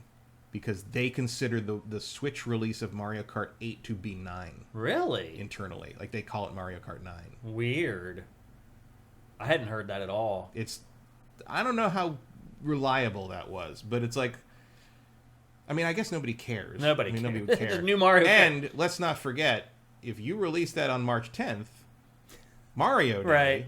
And it's Mario Kart 10. Yeah, like that's synergy. That makes sense. Like I would skip a number. Didn't hurt Final Fantasy 7, did it? We got to remember they also had Double Dash, which didn't have a number at all. Right. So it's how they've been counting them all along. It's just however they want to count them. However they want to count it. So it's up to them to decide. Which number Metroid is it? I don't know. What day do you feel like it being? I don't know. Pretty much. Who cares? Yeah. So anyway, again, take that news with a grain of salt. We just like to keep you abreast of like kind of all the news that's shaken out across the industry. It's a possibility that it could be called Switch Attach. Just a couple more stories in our housekeeping. Next up, do you remember this fighting game called Multiversus? Yeah, I remember. It's basically a Smash Brothers clone that includes all of Warner Brothers IP, essentially. Mm-hmm. We literally played this in beta a year and a half ago. The beta wrapped up, and then the game just disappeared. Literally, it's been completely MIA for over a year. I almost drafted this on my fantasy team because I was like, wait a minute, like what happened to that game? It should come out this year. Sure enough, it is coming out this year. It finally has reappeared, and it is launching for good on May 28th. What do you think happened with this game, Matt? I mean, I think they took it down to completely rework a bunch of it. You think so? Like from the feedback from the beta, they're like, oh, they're right. There's some stuff that we need to tweak. Yeah. I think that's the most likely thing. I mean, they've already made some questionable. I mean, the fact that Shaggy is based on a 8-year-old meme at this point instead of just the character that everybody knows is already kind of aging poorly. Yeah. I don't know. I mean, I think this is a doomed. Oh, you do? Attempt one way or the other. We played it. I liked it. I thought it was pretty good. I liked it, but I just don't. I mean, the Smash Brothers seems to have an audience of one, which is Smash Brothers. Yeah. And this is an interesting take on it, but it's not as good, and it's much weirder. Like these characters don't mesh the way the Nintendo characters do. Yeah. In a weird way, even though they aren't really more different necessarily. Like it's not like Superman fighting LeBron and Steven Universe is all that weirder from Solid Snake fighting Mario. No, but you're right. For some reason, it just feels like the mix is weirder. Yeah. Well, it's LeBron. And LeBron is a basketball player. Yeah. He's also a Space Jam character. Yeah. Nobody wants to pay for Michael, so we're getting LeBron. Bron. I liked this game when I played it. It was at that point it was a beta. It was really light on modes and stuff also, like that. Also, let's not forget that it's a live service thing, and you have to do all the grinding or paying to get the characters unlocked. And Smash Brothers doesn't work that way. Like some of that, it's just a very obvious like attempt to get another live service game up and running. And we certainly know that Warner Brothers has had trouble with that. It just announced also that it's doubling down on games as a service. So this might be part of that. The biggest selling game of 2023 was a single player Hogwarts game, but we're just going to make sure. Well, how can we make Hogwarts more like the thing we just put out that bombed horribly? Pretty much. Yeah. And I recognize they're going for the infinite revenue thing, and they think that spending tons of money to make something that sells a bunch once and then doesn't anymore isn't worth it. Yeah. But that's sort of how video games work. Yeah. So the only Smash clone that's really had an extended lifespan is Ubisoft's Brawlhalla. Yeah. And a lot of that probably is just the deep pockets of Ubisoft. It's like, we can afford to keep. Yeah. Don't forget how long Ubisoft kept the roller derby game going. So. Yeah, I think it may still be going. Roller Champions. I think it's still live. I don't think they must have announced that shutting down by now, right? You would think, but I don't think they have. I don't remember. I swear that they story. Did. They announced it that way. It should have. I swear there was something. Sure, there's a grand total of like 4 people playing it right now. Vincent reminds us that Brawlhalla is on mobile, and that helps. Sure, yeah, for sure, that makes a difference. But anyway, so this is coming on May 28th, and my guess is, they've had a ton of time since the beta. They've probably added a bunch of stuff and made a lot of tweaks, and hopefully it's even better than it was when we played it the last time. I don't know. I bet they added nothing. Maybe. And they're just I'm dusting sure it off. I would hope that what they would add is stuff that they have in reserve for the next 6-7 months. Yeah. Because you're going to have to keep adding characters to keep this interesting. Yeah. Also curious if they can branch out beyond the PG-13 character, because it's like, as long as you're being weird, like, throw in the Matrix people. Yeah, why not? Like, I mean, you got Game of Thrones. Yeah. So obviously adult stuff is okay. Yeah. Throw in the Matrix. Throw in Clockwork Orange. I mean, they have tons. That would be awesome, man. What if they played like Ice Climbers in Smash, where they're like a crew of people, but they're actually one character that you control? Smash Brothers. That would be awesome, man. That would be great. A little bit of the old ultra violence. Yeah. So anyway, Multiverse is coming May 28th. It's coming to pretty much all platforms, and we'll take another look at it whenever we're ready to review it here on GameFace. And then the final story for housekeeping for episode 380 is something that just broke this morning as well. It's another Insomniac game story. So we knew about this from the hack, but we knew about it from the hack. Right? But we now have a trailer of Insomniac's multiplayer-focused Spider-Man game. The title was Spider-Man: The Great Web, and I'll just say it: this game looks kind of awesome. Like, this is a mandate from PlayStation. It wanted all its studios to work on multiplayer-focused games, so a lot of its big studios started working on projects like this. And they made a multiplayer-focused Spider-Man game, and it looks pretty awesome by this trailer. And it was so far along that they had a trailer for the game. And then it was canceled. It really is crazy, Matt, how much work is wasted in the games industry. How many games like this get really far along and then just get killed for who knows what reason? Well, especially considering there's no better way to tie into the Spider-Verse than this game. Here's all the characters that everybody is fucking hyped about now because of those movies. Yep. And this would probably come out right around the time that third movie finally shows up in 2 years or whatever. I do fear that this is going to issue the episode a copyright strike. Probably. I would think so. I didn't think about it this morning. I mean, and I'm also concerned that this is the thing that was being teased by some of Miles' side mission stuff in 2, and we're just never going to hear about it again. Yeah, it's possible. Shame. Yeah. I'll show it once on the show for our live. But all those we'll see if it makes it through YouTube. All those characters would be cool to play as all those characters, especially if they differentiated them well enough. Mm-hmm. The Great Web is a reference to the comics, where the Great Web, it's actually a Madam Web thing. Oh, really? Where the Great Web is sort of the Spider-Verse, basically. It's all the strands that connect every spider person throughout the multiverse. It's a good idea. It lets you put all these different villains in, classic versions of. There was like a classic version of Dr. Octopus you saw there. You use any version of anyone you want. Like it frees you up to do almost anything Spider-Man related. It's a good idea. It's like a cooperative game too, which is great. Like PvP doesn't really work, but which if only there was some example of a cooperative game really hitting it big so far this year. Oh wait.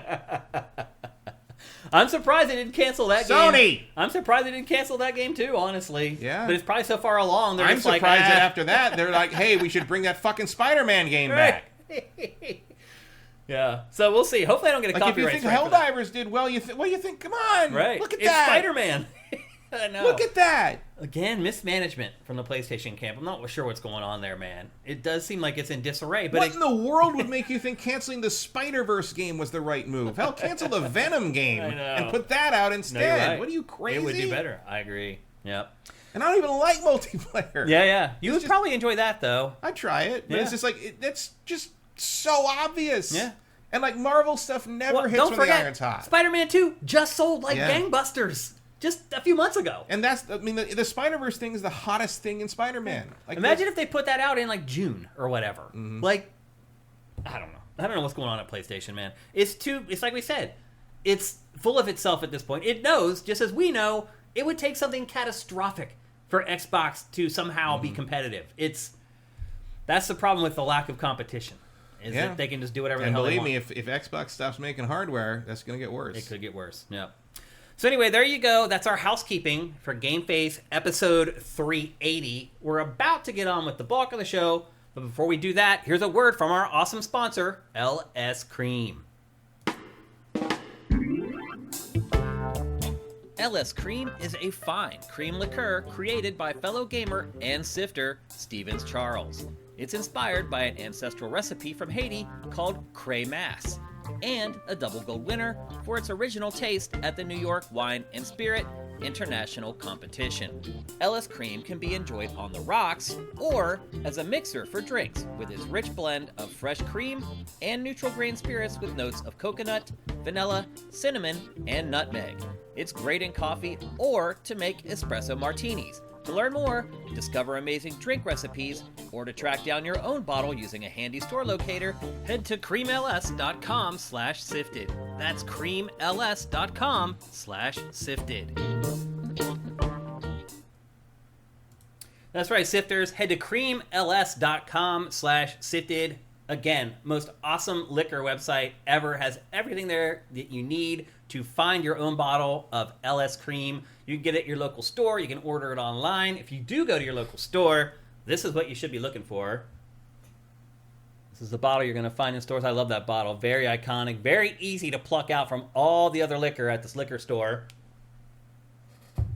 So, again, go to creamls.com/sifted. I do want to bring up that it's very important that if you guys can, if you support our sponsors here on GameFace, and if we give you a URL that has our name in it, try to use that, because our sponsors use that to try to figure out if you guys are actually resonating with our sponsors to keep sponsoring the show. So head to creamls.com/sifted. If you want to buy LS Cream, make sure you use that URL to do it. That way the awesome folks at LS Cream know that their sponsorship with us is working and they're selling bottles of their liqueur. And again, I cannot recommend LS Cream high enough.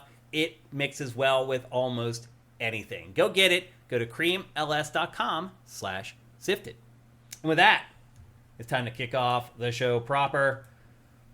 I do think maybe I made a mistake stacking the show. I don't know if this is the biggest thing in the show today. It was hard. It's kind of like splitting hairs with today's show. I don't even remember what happened in it, and I watched it. Oh, really? And you watched it? Yeah.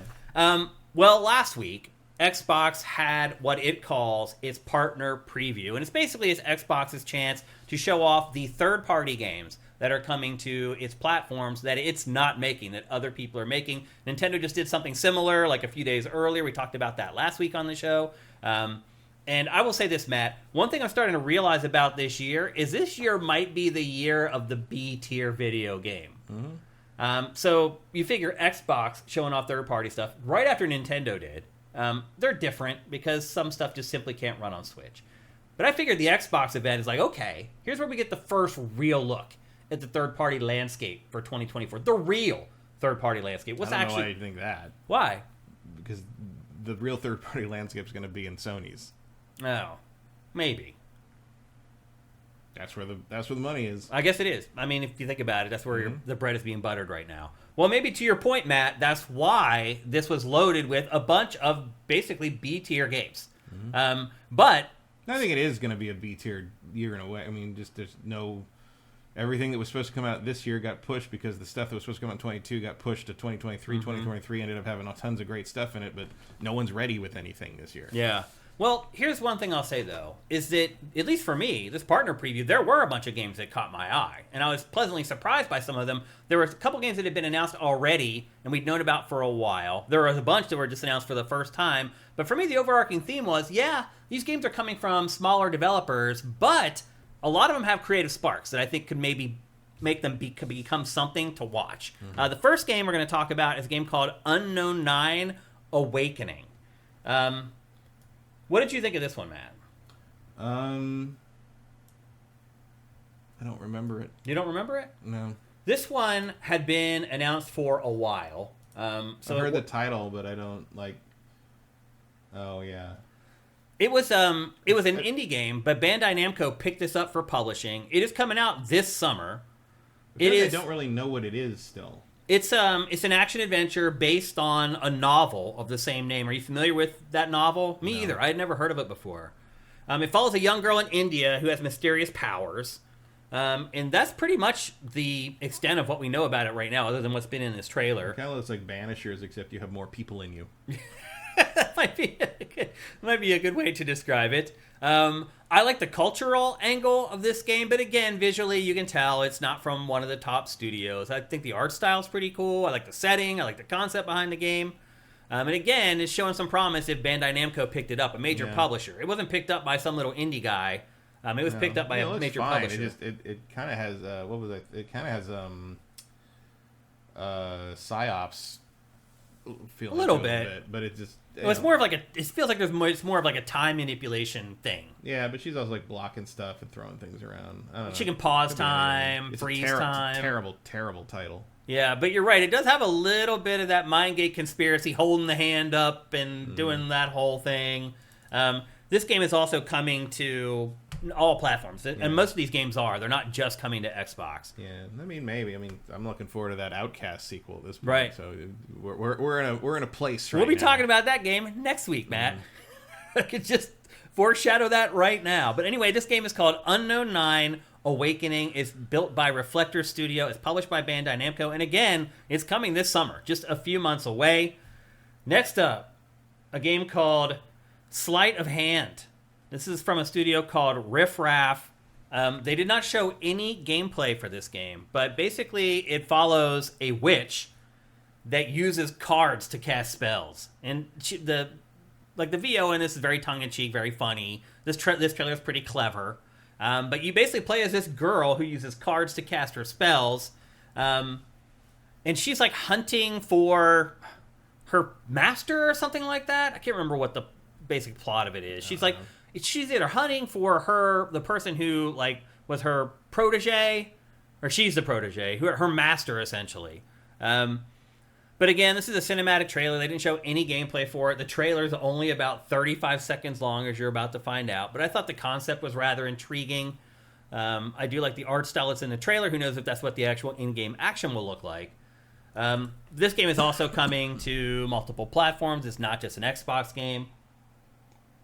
What do you think of this by looking at the trailer, Matt? It makes me think of We Happy Few. That, and it also reminds me of Redfall. Yeah, it does have a Redfall look to it. Particularly the first trailer that they released for Redfall. Gameplay-wise, it makes me think of Lost Kingdoms. Well, it's basically a stealth game. Yeah, I mean, it's probably got some what you call it? It's a little bit of Dishonored in there. Yeah, definitely can see that in the art style for sure. I don't know. I like the card idea, but I'm gonna need to see gameplay. Yeah. And then, as Vincent points out in chat, this property Unknown 9 is not just a game. This is some multimedia thing that they're doing, which is probably a big reason why it got picked up for this event. Particularly when it's just a CG trailer and it's not showing any gameplay and it's from a smaller studio. Yeah, although I mean, I could believe that Unknown 9 was in engine. Yeah. So anyway, that's Sleight of Hand. We don't have a ton of information on it yet, but more should be coming. Next up... Are these supposed to be this year? For what? This Unknown 9 showcase? is this year. Sleight of Hand is not for this year. They're just showing whatever they got. Yeah, which was just that CG trailer, basically. Next up is a game that we have known about for a while. It's a game called The Alters. It is another one of those games where you clone yourself to solve puzzles, and you basically play as a miner who crash lands on a planet. It's basically a survival game set on what looks like a Halo ring.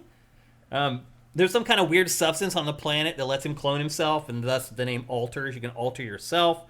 And basically what you can do is you can change decisions from the lead character's past to affect the future, basically. This is under development by the studio that worked on This War of Mine and Frostpunk. I think it's called 11-Bit Studios or something like that.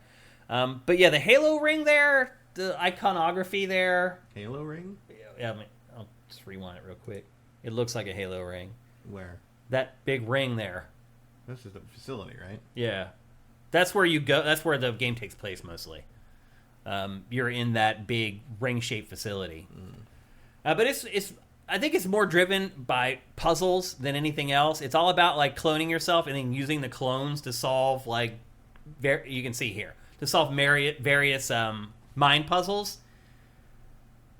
It's probably the most unique game that was shown during the partner preview. But again, it's coming to a bunch of platforms. We've known about this game for a while now. This is kind of its big coming out party. This is the first time it's been featured in like a big event like this. Before we got like a couple trailers for it and some information. But this is the first time it was really blown out for an event where a lot of people were watching. So now obviously it's on everyone's radar. Next up, a game called Creatures of Ava. This looks just like Rare's game. What's it called? Everwild? Yeah, Everwild. That we'll probably never see released. Art style looks the same. The concept seems very similar. A little more whimsical. Yeah. Yeah. It's kind of like Pokemon Snap, really. It's like an indie Pokemon Snap. It's from a studio called Inverge. And basically, you're like the Pied Piper. You have animals that follow you around. You take photos. It's a passive sort of game where you're just basically managing like the wildlife in the area. Here's another example of something that like Nintendo could have done this already if they wanted to, but chose not to. Yeah, for a reason. Yep. But this game, I think it looks pretty good. I don't know if the Xbox market, this is something that market is pining for, but I mean, you never know.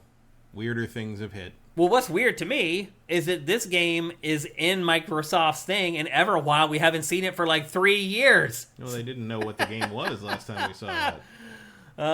So anyway, again, though, this is a unique game that isn't like a lot of other games, and definitely not like a lot of other Xbox games, but it is coming to other platforms as well, like pretty much everything else in this presentation. Next up, we got the release date for The Sinking City 2. This game looks like a Silent Hill ripoff to me. Did you play the first Sinking City? Yeah. What? I haven't played it at all. What is it like? It's an open world kind of not open world, but it's an action RPG. It's very detective focused, very puzzles focused. So you have to like find. There is shooting and killing things, but like the most of the action is going places and investigating them. And he has some ability where he can see what happened. You know, kind of like Banishers. Okay. But he can kind of see what happened, and it's like the first thing is like you find this dead guy, and you kind of look around through the spirit realm or whatever. You can see the past, and you see like these guys ran off this way, and you track them to a warehouse and figure out who it is and who killed him and what. It's that kind of thing. Okay. And so you're kind of you're a private detective, and you're trying to solve. You're in Lovecraft City, and like you're trying to basically, and there's a lot of like side stuff. There's a lot of dialogue choices where like you have to, gaining favor, losing favor with the different factions that are fighting over. There's the fish people and the ape people, because there's like it actually leans into Lovecraft's weird, like there's the Innsmouth people who are like fish. They crossbred with like the Dagon fish people, and like the brutish like ape people who are like they're a proud lineage that were not sullied by human genes and stuff, so they all kind of look like like gorillas. Okay. Which in Lovecraft is way more racist than it is in the game. Mm-hmm. Although there is some of that, and they have a little warning at the beginning. The most interesting thing about this to me is that the company, I can't remember the name of the company that developed this, but they lost that game for a while to I think Piranha Bytes or some other the publisher. Weird. And they were not allowed to make more stuff to it, and a bunch of the stuff got removed from Steam, and a different version went up that had all this, like they rolled back this patch, or some patch didn't get applied or something, so like there's all these extra bugs that had been fixed, but then they stopped having the patch in it because they didn't have the rights to it. And then the devs got the rights back like in the last couple months or something, and then they're so they were self-republished the first game as like a new SKU kind of, and added all the fixes and all this DLC back into it, and so now like you can actually play it on all the platforms properly. Interesting. And if you buy it now, you're actually giving money to the developers and not the people who stole it from them, basically. Like, it was kind of like a weird switcheroo thing that the publisher pulled. I can't remember who the publisher was either. But basically, it's never been a better time to play the Sinking City 1, but I was stunned that like a week and a half later, they're like, oh, Sinking City 2 is coming, and it's coming pretty soon. Yeah. Oh, by the way, I had this wrong. This wasn't the release date trailer. This is the debut trailer for this game. Yeah, this is the first debut. look at it. But like the fact that it's even this far along in terms of that is like they had faith that they're going to get it back. Yeah, they knew it was coming. Apparently. Yeah. So that Sinking City is pretty good. As Lovecraft games are never amazing, really. Mm-hmm. But as those go, I thought Sinking City was pretty good. Okay. If you're gonna play it, I would strongly recommend PC. Okay. Because it runs a lot better. All right. It's the console versions are a little, but you can get it for pretty cheap at most sales. Because it's been out for years, like 7 years or something. Okay. Yeah, it's more detective focused than it's not. It is a horror game, like it's a Lovecraft, but more of it's like just weird shit in this city. And there's a lot of navigating the city and going to different districts. Sounds a little bit like Alone in the Dark, honestly. Particularly the new reboot. Much less combat, I would say. And in fact, I would actually probably the best, maybe the best comparison might be Vampire Bloodlines. Oh, there's a lot more dialogue than you might think, and a lot of puzzle solving investigation stuff. There is combat, but it's not the focus of the game. Okay. That's the Sinking City 2. It's also multi-platform, and I think its release date's like 2025 or 2026. Yeah, next year somewhere. It's still a ways away. If you're lucky, I think. Yep. But I was expecting that to be I did not expect an announcement this soon from them. And then next up, a game called The First Berserker, Kasan. We've seen this before. We have seen it before. Yeah, this is the second time that it's been shown. It is an isometric Souls-like. As you can see, very gory. Do you feel like we're going to reach saturation with Souls-likes? Have we reached it already? I reached saturation with Souls-like long ago. Yeah. Also because, like, none of them are as good as the From games. Yeah. Like, they're all just imitators. Well, it feels like you're always looking for the one that's as close to the From games as possible. Yeah, I don't think this is it. Yeah. There's nothing striking about this game that makes me remember it, other than the long white ponytail, the long white hair. He's got a memorable design.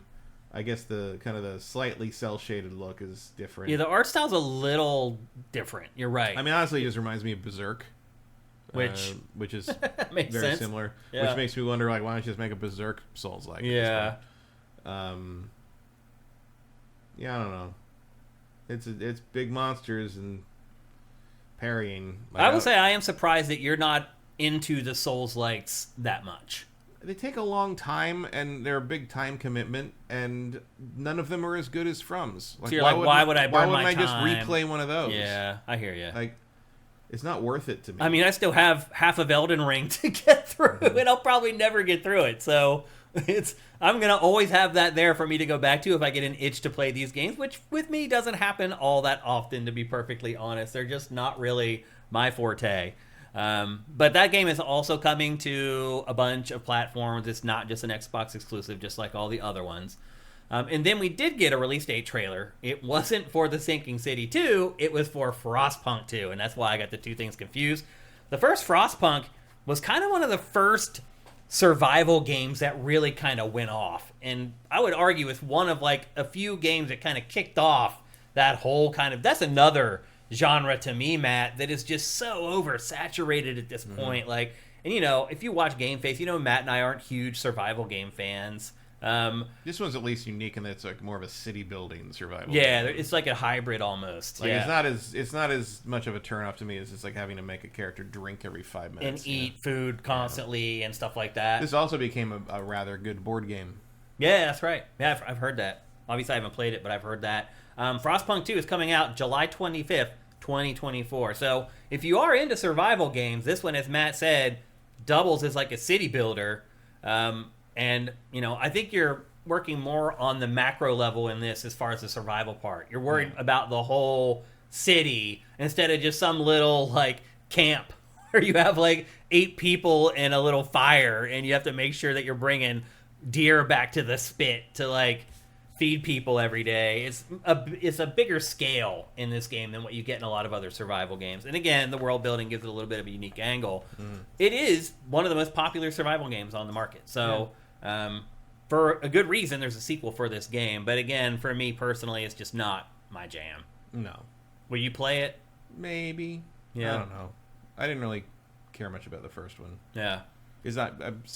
I just get frustrated by city building games. Yeah, me too. A lot of times I end up hitting a glitch and I just quit. I just never it's quite. Like I'm not going to keep playing. It always hits a point where I have to look up what the game actually wants, like because I never quite figure out the systems of how it's like, oh, I need to do just the plumbing this way. It's just like right, it's like yeah, it's just not an interesting thing to me for the most part. I'm not.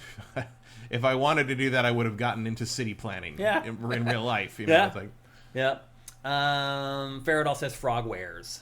Yeah, that's the Sinking City people. Yeah, Frogwares, and the publisher was Big Ben, which I've never even heard of. I don't think beyond I've heard of them, but they're not a big indie publisher. They're not. They don't release stuff very often, for sure. It feels like they faded over the last. Well, maybe 5 because years. they keep screwing their people over. Could be. So, but Frogwares has it back now, and everything's okay.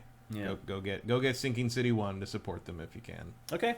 And then the final game that we're going to mention here today from the Xbox partner preview is a game that is right on the fringe of being worth mentioning. It's a game called Monster Jam Showdown. It's a monster truck racing game. Well, here's one of those games that they don't make anymore, like you were saying earlier. Well, Monster Jam is the franchise. So the last one came out like 3 years ago, but you're right. It's the only franchise left where you can race monster trucks. And as you can see, it's not a great looking game. And this isn't just about like racing. You also have like all the arena events where you do like goofy freestyle tricks and all that kind of stuff, as you can see in the B-roll.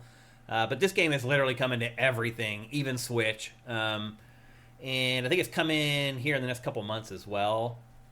But that's called Monster Jam Showdown. And then they announced a couple other things that we just mentioned in brief. Roblox, there's like a Chucky, like Roblox DLC, like Chucky the little doll murderer, Roblox DLC. Something for the kids. They announced the release. He does fit with that art style. He kind of, because he looks like ass, pretty much. Final Fantasy 14 is launching on Xbox March 21st. So we have like 10 days from right now. Before that's finally launching, something Xbox owners have waited for a really long time. They shadow dropped the Stalker collection, the original trilogy Stalker. Which is not great. Yeah. It's two reasons. Partly there's a lot of crashing. There's a lot of problems. Clear Skies in particular is unstable as all hell. And always has been. Always has been. I mean, on both on PlayStation as well. And apparently they are going to implement mod support eventually on the consoles, but right now you're just playing Vanilla Stalker, and Vanilla Stalker sucks. There's almost no one in the Stalker fan community that isn't playing with at least some rebalancing mods. Yeah. Like, you really need They're hard. These games are hard. They're hard, and they're hard for stupid reasons. Right, because they're kind of busted. Like the damage and life of the enemies in the player. Like it's actually easier on harder difficulties in some ways, because basically the damage is higher, but that means you can kill things quicker. Right. So like, yes, you're taking more damage, but a headshot's going to kill anything. So like, what do you want? Yeah. A lot of stuff like that. If you're going to play the Stalker games and you haven't already, go get the PC version and look up a mod guide and play it that way, because there are some people who believe that you should have to play vanilla Stalker to earn the right to play the modded version, and those people are mean and should not be listened to. Like, the best Stalker experience is going to be modding the Stalker games into whatever you want them to be. Okay. They are frameworks. They are not finished titles. And that's available now for PC, PS4, and Xbox. And then a couple more announcements. They made an announcement for Persona 3 Reload DLC. There's an expansion pass now coming in 3 different waves, and it all finishes by September 2024. But they're not adding the female main protagonist, so fuck them. That's weird. The other thing, too, is that he gave some excuse as to why it was too much work or something, and it's just like... That makes no sense. The whole reason anyone wanted a big Persona 3 remake was to have all the Persona 3 content in one package, and that's partly her. Well, they also said it's that really dumb. They said they weren't planning on doing any DLC at all. And then the game sold like gangbusters and did huge on Game Pass, and they're like, oh, we're going to do it now. It's Atlas's fastest selling game of that franchise ever. Which is crazy to me. So maybe you should take the extra time and effort and put the frickin' female protagonist, like, make it in parity with the PlayStation Portable one. Like, that's what people wanted. They wanted they wanted to be able to have that and the portable one and the Answer and Fez all in one package. Yep. That's the complete Persona 3 experience. Yep. Deliver it. Yeah. So anyway, all that DLC is wrapping up before September 2024. It'll all be done. And then they showed Tales of Kenzera Zao, which is on Matt's fantasy team. Side-scrolling, 2D Metroidvania action game with some interesting cultural angles to it. We've been championing that game since we first saw it. And they did show it in this big event, which was great. It's good to see it get some face time for an event like this. Anytime you want to make games based on mythology other than Norse, Greek, Roman, and Japan, go for it.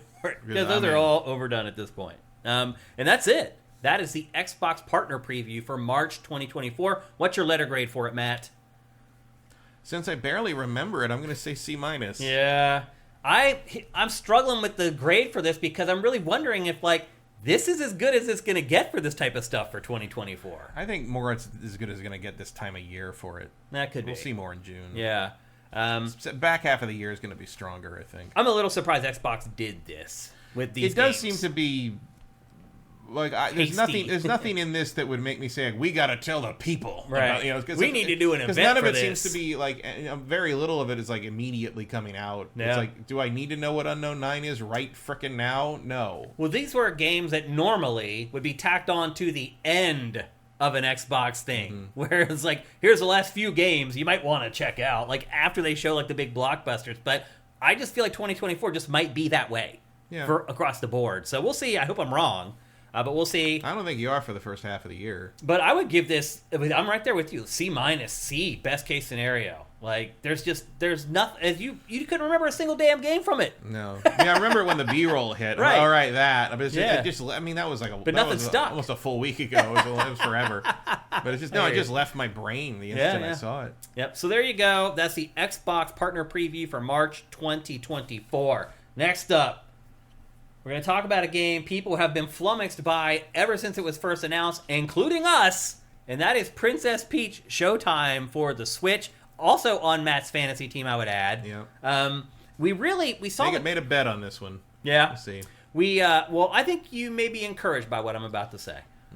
So we were confused. We thought it was like just a 2D platformer. Is it a Metroidvania? It would show these weird flourishes of her using like a ribbon and almost like magic, but then it would show her like running sideways and attacking people with swords. We're like, what in the hell is this game? Well, there is a demo of this game right now on the Switch eShop, and you guys can all go and download it and play it if you want to, but that's what I've played. I'm going to share with you what's in that demo right now. And Matt, the first thing I will say is that this game is equal parts WTF and oh, I get it. So basically the plot of the game, Princess Peach finds a flyer to this theater, and the theater, you're seeing it right now in the B-roll, has a bunch of different plays all going at once. She and her Toadstool crew go to the theater only to find out... Because Mario doesn't do that shit. Right. Mario's too busy playing 4,000 sports. Well, one thing I will say about this is that, like, her last game, a lot of offshoots from Nintendo, a lot of times the objective is to save Mario. If Mario's not in the game, he's the person that you're saving a lot of times. Princess Peach's last game was like that. She was saving Mario. In this, That is not the objective of the game at all. It's just a disastrous night out. It is kind of, actually. So Peach and the Toads go to this theater. She gets there. She finds out that this dude called Grape and his minions called the Sour Bunch, literally Grape and the Sour Bunch, have taken over the theater, and they've turned... all the theater's productions are supposed to be lighthearted comedies, and instead, Grape and his crew have turned them all into tragedies. Theater kids. Seriously though, It looks like an enemy from a Knights game. Yep. Matt, this game was definitely made by at least one hardcore drama kid. Because it is just loaded with little details that if you've ever worked in plays or musicals, it will make you smile. Oh, yeah. I mean, Grape's already, hitting all the notes. I mean, you give a theater kid a weird hat and a center stage and you're halfway home. But they carry this aesthetic all the way through the game. So there's... Basically, the game is you get there, and it's your job to go into all these plays and turn them back into friendly, lighthearted productions instead of being these dour, depressing things that Grape has turned them into. So basically, you're a Broadway producer. You are kind of, yes. You're adding the cheer on top of this stuff. This is too edgy. We stopped doing this shit after Angels in America won the Tony. Stop it. So you're basically So right now you're in this little hub world. It's a lot like Super Mario 64, honestly. I believe that's called a lobby. Yeah. For once, very accurately called a lobby. It is a lobby, yeah. And so there's doorways off of the main hub, and you just go into those doorways, and that takes you into each one of the plays. What kind of crazy-ass theater has this many stages? Well, it's not just the stages. Eventually, you unlock another floor, and then there's more stages on that floor. And basically, you go into each one of these, and Peach will have a transformation for each play. She has... I didn't count them. It's better not turn out to be a dream. I don't think so. So I didn't count how many, but these are the different transformations she has. She can be a ninja, a figure skater, a pastry chef, a cowgirl, a mermaid, a detective, a thief, a kung fu martial artist, and then she can be a superhero called Mighty Peach. And so you go into these plays, and you're trying to transform them back. So not only does she have the special abilities of whatever transformation she has for that stage, she also has her magical ribbon. So the ribbon turns things from dark back to light, basically. And you use it for a number of things, like reviving, reviving these guys so that they will then do something for you. It's used in a puzzle-solving capacity, but the ribbon is the thing that you have in every play. But it's not one of these games, Matt, where, okay, the first play, you become Zorro, basically. It's like sword hacking Peach or whatever. You finish that, and you bring that play back to light, literally back to light, and then you go back to the hub, and there's a little cinematic that shows the next door lighting up, and now you can go into this other play. Well, it's not like you go to that next play, and then you can use the sword fighting that you learned in the prior one, plus the new one that you just learned for that one. Every play, you can just use the one power-up. So the game doesn't build on itself like most... You have to choose what you're using. You don't choose. Or just whatever. It just tells you. In this one, like a more you're going to be Kirby. Ninja Peach. In this one, you're going to be the pastry chef. And you can't use anything else. So it's not like most games where it's like, hey, here's how you use the sword combat. Now here's how you're the pastry chef. And now the third one is like you can use sword combat, you can use the pastry stuff, and a new one. That's not how it works. You have the ribbon in each one, and one ability, basically. Playing this game, Matt, requires 2 buttons. There's a jump button, and there's an action button. And that's it. So when you are, and you'll see eventually, being Sword Peach or whatever, it's just one button. You just keep jamming the same button, and she automatically does combos. And that's the way the whole game plays. You have a jump button, and you have the action button. And that's pretty much it. Eventually, there are context-sensitive things where you have to hit, like, Z left and Z right while she's standing in place. But otherwise, it is a 2-button game. Now, they do try to get a little bit more out of it. So some of the boss fights, they'll slam the ground, and it'll send, like, a wave of energy out. If you jump over that wave of energy, it almost acts as like a counter kill. She'll go into slow motion and do this like flip and then land right on the boss and start attacking the boss, and you just jam that same action button you've been jamming throughout the rest of the game. And that's kind of how the game plays. It's very, very simple. It's obviously made for younger players. Now, they do a couple things with it that may appeal to older players. So, for example, you find these gems in each level. There's 10 or 12 of them in each level. And, there's the first one, the Sparkle Gem. So there's 12 in each, or 10 in each play. And as you go through the level, like, some of them are hidden, like, in weird ways. Like, you have to, like, use the ribbon on this thing that's over in the corner and one will pop out or something like that. And so you collect those, and obviously, if you're a completionist, you finish the level, it shows you how many you collected, and sometimes you have no clue how you missed, like, a couple of the gems. So there is some incentive to go back and kind of poke around in each level to try to find out how to get all the hidden gems. There's also these things called... They're like little bows that you can find. And you have to do very specific things to enemies to get the bow to pop out of an enemy and collect the bow. And then there's a big element for customization and outfits, where you just basically get different patterns for Peach's dress. What else? That's pretty much it. Like, you just repeat the process over and over. You complete one of the plays, you go back to the hub, another door unlocks, you go into that door, you complete that one, you come back, rinse and repeat until you've made it all the way through all the floors on that level, and then a new level opens up with a bunch of new plays for you to do the same thing with. And that's pretty much the game. Now, what makes the game fun and exciting are the transformations. Some of them are handled so well, like the figure skating one. Like, I was blown away by how well the figure skating, like, looked. Like, I didn't get to play it. I've just watched some trailers of it, because it's not in the demo.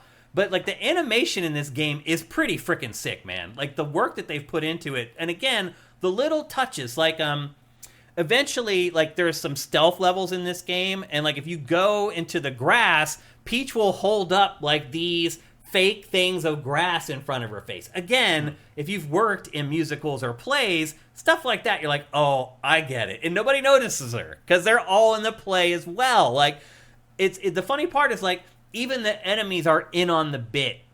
Like, maybe it's niche to make a whole game around something like this, but the theater kids are gonna love this game, man. Like, again, I've worked in musicals. I was in musicals growing up. I even was on crew for, like, a musical of adults at one point in my life. And I was just, like, pushing the sets out and things like that. Like, tangentially, I've been a part of this scene, and it even resonated with me on a bunch of different levels. Now, what concerns me the most about this is each one of these plays, you can literally finish them in, like, 10 minutes. Like, they're really easy. They're really simple. It's never hard to figure out what the game is trying to ask you to do. And so I'm starting to do the math here, and I'm like, if it takes me 10 or 15 minutes to finish each one of these, and the first floor, there's like 8 of them, I'm like, okay, that's an hour and a half. Like, how many floors are there going to be with new, I don't know. I'm saying, looking at this game probably is going to take a few hours to complete, would be my guess. And then, do you want to go back into each play and find the missing gems or the bow that you missed or whatever? It'd be very funny if it was like the Mario games and, like, the post game is just hard as nails. Though, like. Maybe. Everything I played in it was one easy. hit deaths. Yeah. Yeah. But the variety is all over the map. Like, you never do the same thing for very long. Again, you go into one of these stages, you're only in it for like 10 minutes. And then you go on to the next one where you do something else. And, like, sure, this stage where you play as Zorro Peach or whatever, it's very simple. You mash the same button to do the sword combos, and you just kind of mash your way to the end. Right about the time you start to get sick of it, it ends. And you go on to the next one. And each one of them is completely different. So, the ninja Peach is like the stealth. I was talking earlier about, like, sneaking through the grass. You hold up, like, the little grass things in front of your face, which is pretty clever. There's another section of the game where you're underwater and you use, like, a little reed to come up and poke up out of the water so you can breathe in the water, and it looks amazing. Like, the animation and the detail and the graphics in this game really shocked me, because they've been, like, cagey about who's developing this game. I think they finally may have figured it out, but Nintendo won't announce, like, exactly who's developed this game for some reason, but they've done a pretty good job on it. Now, I'll say this, the engine isn't great. It does chug at times, which I thought was pretty crazy. I mean, it's Unreal Engine. Is it Unreal Engine? It's Unreal 4. Is it? Yeah. How did you know that? I read something about it before, and then Vincent just said it in the chat as well, but I knew that. I don't remember why I know that, but I do know that. Yeah, it does slow down every once in a while, which is a little odd. So anyway, it's the Switch, so yeah. So anyway, Ninja is like stealth. The figure skater is literally just figure skating on ice, and you have to like complete like skating patterns on the ice. Kung Fu is basically just martial arts, so that's hand-to-hand combat. The superhero, Mighty Peach, she's just like super strong and can pick up things that are really heavy. The pastry chef one is probably the biggest outlier because it becomes almost like a mini game collection. It's almost like Mario Party, where you're literally creating desserts. You're icing desserts. You're mixing things in a bowl and creating like these pastries. You have to then load onto carts that take them out. It's stuff like that. Then there's a cowgirl Peach, and that plays like the old Atari 2600 game Stampede. You remember that? Yeah. Where you're on a horse and you're trying to get the cows before they run past you. That's how cowgirl Peach plays.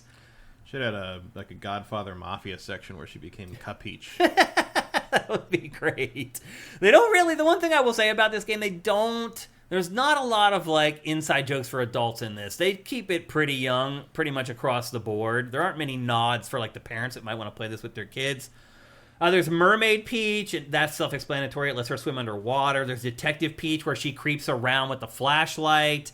There's the Dashing Thief, and she becomes almost like Robin Hood in that one, where her traversal is really good. She can like wall climb and wall run and things like that.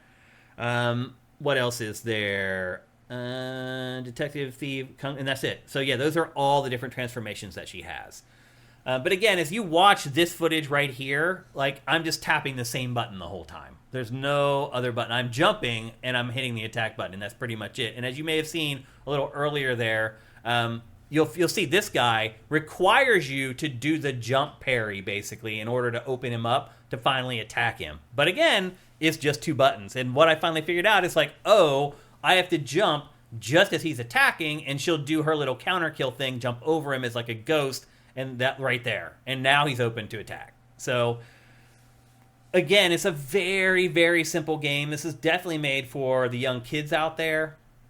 I don't know. I mean, here's the thing, Matt. Like, I did have fun with this because, again, I do have a history of working in like musical and play productions, and so it resonated with me on that level. I just wonder if it's going to do that for anybody else other than people like us who have worked in this space before, because a lot of people I don't think will notice a lot of the things that I noticed and be like, oh, that's really cool. That's really clever.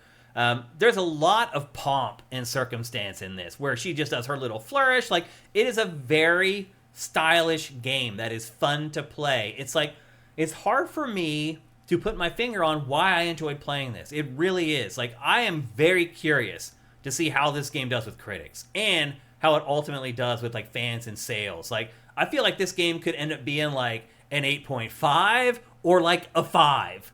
Because I feel like some people may just be like, it's one button, and that's it, and it's way too easy. But some people are going to be like me and be like, yeah, it's one button, but they're pretty clever with what they do with that one button. And if you understand what it's like to work on plays or musicals, it's kind of brilliant, honestly, some of the stuff that they do in the game. So I think it's going to be polarizing. I think it's going to be really interesting to see how this game is received. It is coming later this month. It's just a couple weeks away. We will review this game on GameFace because I only got to play 2 of the plays in the demo. And again, there's a free demo on the eShop right now. I'm going to jump ahead to show you. You've seen enough of this. Well, here's a boss fight. And there are boss fights. But you can see, you jump over the wave. It allows you to jump on his head and just keep mashing that action button. And that's, even all the boss fights are that simple and that easy. But you can see there, I got 9 out of the 10 gems. And as soon as I saw it, I was like, damn it, where's that other gem? I had no idea where that other gem was. And the king trapped in the castle. Was it? Yeah. Oh, I didn't see it. The guys didn't have glowing noses. You had to hit them and they would have freed him from the castle. Interesting. So anyway, and I missed the bow there. You can see I didn't get the bow on this level. The next level, I do find the bow. But see, you finish this, and then you get the little cinematic back in the hub world. It goes over. It unlocks a new door. Then you can go into that door and play that one. And the second one is the pastry chef, which I found to be an interesting choice for this demo, that they chose sword fighting and then this, where there's like this mini game that you play. Let me just go back a little bit here so you can see the first mini game. So there's a mini game that you play where you're like baking the cake, you're mixing up the ingredients, and then the second mini game that you play is you icing the cakes. And that character is sure to become a sensation with Nintendo fans, I'm sure. They're probably already trying to figure out where they can buy the plushie of Peach's little sidekick. But anyway, here's Peach, the pastry chef. And again, it's just like a little mini game collection that you play. And there's only 2 mini games. And it finishes. So again, most of these plays you can finish in like 10 minutes. And then you go back to the hub, another door opens up, you go into the next play, you play that for 10 or 15 minutes, rinse and repeat until you get to the end of the game. And again, it has me nervous that this game may not be all that long. That could potentially hurt its scores as well. I checked to see what this is selling for. But again, I have not played a game like this, Matt, maybe ever. It's really hard to find games like this anymore for me. Like something where I'm like, man, like for example, Matt, like notice how the swing just comes out from like nowhere. Mm-hmm.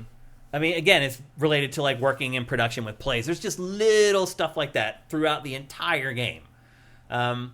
But again, a lot of the flourishes afterwards, like there's a specific tone about this game. Also very cool, by the way, this shot right here, those cakes in that shot are the cakes I decorated. So you can even see the cakes that I screwed up, the screw-ups are on those cakes. That top left, look, it's not finished. Like it's missing like one of the ribbons because I screwed it up. Like there's just, if you really pay attention to this game, there's stuff like that all through it, where you're just like, wow, like the attention to detail is amazing, but I'm going to finish this game in like an hour.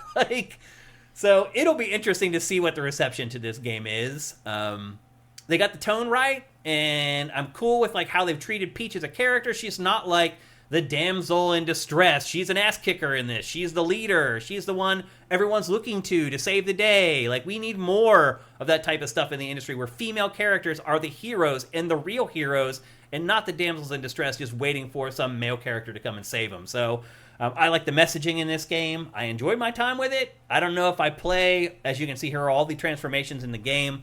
I don't know if as I play more of those, if I'll like it as much, but I did have a lot of fun with it. And again, this demo is available for all of you to play right now on the Switch eShop. Let's see what you guys are saying about this. Check in with you guys as we always do after we discuss a game. Let's see. Oh, first live show from Meteor316. Welcome, man. Glad you can make it. We're here every Tuesday at 1 p.m. Pacific, 4 p.m. Eastern. Vincent says, oh, he's talking about the Xbox show still. Can you tell Matt to play Unicorn Overlord ASAP? Well, we will be talking about Unicorn Overlord here in just a few minutes, Lestevid. Too late. Yep, he already has played it. We're going to discuss it here shortly. Vincent says, yeah, that was annoying. I was just tanking the shockwaves on the boss since the game was generous on the hearts, and it wasn't clear that would progress the fight. Oh, another thing I should mention, too, is that like you eventually do get like little like buffs or whatever. Like I had a buff that gave her an extra 3 health hearts or whatever, and I got that just in the demo. So I don't know what other stuff you'll be getting as the game wears on, but I did earn that just in the demo. Vincent follows up. He says, this reminds me more of a Kirby game focused on collectibles, variety, and gameplay extremely easy. Yeah, I guess a little bit. And they don't have a Kirby game this spring. That's right. And usually it's Kirby game. Kirby game. We're waiting for that next wave. The Big Smoke says, it reminds me a bit of Luigi's Mansion 3. In terms of image quality, yeah, I can see that. And a kind of a room-by-room design, I can kind of understand that as well. It's kind of a little bit of like a modular design game, where it's just kind of all these parts that are snapped together with a hub. Legacy says, reminds me of Puppeteer. A little bit, yep. The Abrams says, what's the name of that PS3 side-scroller game with a theater theme? Oh, what is that? Puppeteer. Oh, it is Puppeteer. Yeah, that's it. Yeah. And Minority Game says, buying this for my 8-year-old niece. Don't just buy it for the niece. Like, that's what I'm trying to get at here. Like, I feel like the nephews will probably like this game, too. Like, she's not this, like, helpless heroine. Like, she's an ass kicker in this game. Like, I totally think guys will resonate with this as well. Your nephews, your sons, things like that. So anyway, that's Princess Peach. Showtime is coming here in like a week and a half. It is a Switch exclusive, obviously, and once we get our hands on the final game, we'll discuss it far more in depth than we did here today. Just wanted to get it on your radar and also get that demo on your radar because you can go download it right now and play the game.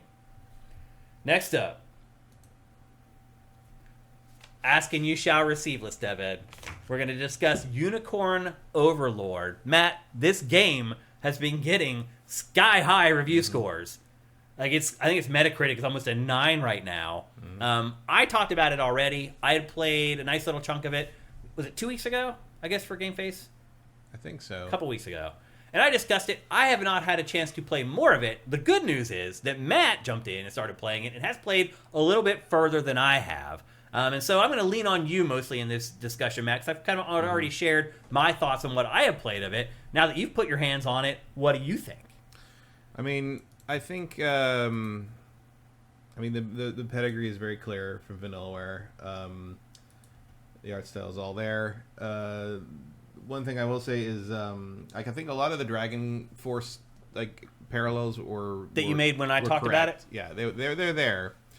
The one thing that holds me back from really singing its praises is the fact that all the strategy is in setting up behaviors before fights. Before you set the units' almost behaviors. like adjusting their AI in some ways. I mean, someone who played a lot of Final Fantasy 12, like I did, would call it gambits. It's the gambit system. Yeah. Like if you're going to do this move, do it to this enemy because it's whatever. That one thing I did learn very early. A lot of them come default with attack the lowest percentage hit point enemy. No, you want them to attack the lowest hit point enemy because lowest percentage could mean you're attacking the guy with 95 out of 100 hit points instead of 100, and you'll all just sort of whittle everybody down slowly, but you won't kill anybody. Which is the key in these games. You want to eliminate enemies. Yeah, because every round they get an attack. Every round they get an attack, and in the next round they'll get their health back. Right. Oh, that's right. In this one, yeah. So you want to be, if you eliminate an enemy, they don't come back when you attack that unit again. If you don't kill them, they get their health back. Yeah. You don't, but yeah.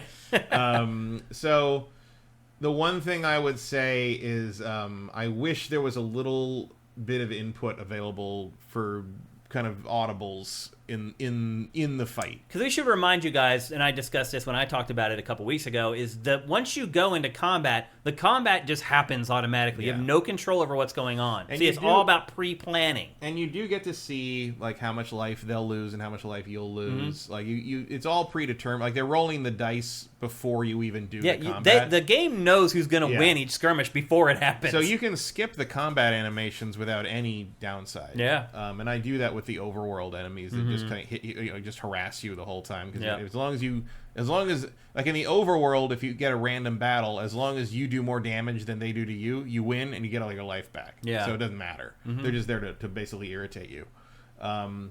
But I wish there was, because in Dragon Force, when you're in the fight, it's mostly automated, but you can choose formation, you can choose stop, pull back, go forward, charge, and everybody just goes all out. You can tell your leader to do their special move and things like that. A little bit of that kind of makes you feel engaged.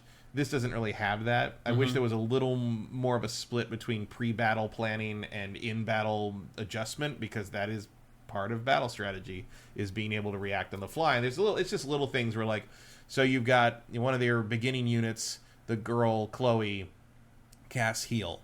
By default, she's set to heal the main Lex, who's the main character's best friend, sort of at all times if he's damaged at all. Yeah. But she does it to the detriment of herself. So there's times when he had lost 2 hit points in the fight and she'd lost 20 and was down to 5. She heals him instead of herself. She heals him at the end of the battle. Yeah. I'm like, no, lady, take care of yourself before you take care of others.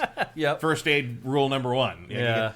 And you can tweak that, but it's there's moments where you're like, oh, you idiot, you should just know that, or I would be able to tell you that, It's not so bad at first, because the game does do a good job of it explains everything, but once you've got it's just easy at first. Once you got 5 or 6 units running around and you're trying to remember who's in what, and then you get to a new battle and you're like, oh no, these guys should be together over here, and sometimes you'll find yourself wanting to restart a battle because you realize it would be better if these units were together, and then I could kind of run through these guys, and then I bring this guy around, and this unit will be able to take out the archers in the tower while these guys walk through and don't even care, because if there's archers around, they can ranged support you. So which isn't always factored into the life you'll lose. So if there's an archer in range and you have a fight, your archers and their archers can contribute a volley at the beginning of the fight. And I've had that kill one of my people before, and that completely changes how much life is going to be exchanged, basically. Otherwise, it's very accurate. It's not that big of a deal. It's just sort of there's moments where I'm I could see this have been a little more involved. The closest, I know because of the setting, the natural comparison you're going to want to draw is Fire Emblem. Yep. But the actual comparison is Advance Wars. Yeah, no, you're right. Because Advance Wars is very much about types versus types. This beats that, rock beats scissors. And once you attack someone in Advance Wars, you do not have control over what happens. Yeah, you're right. It just happens. They exchange their stuff, and that's whatever happens.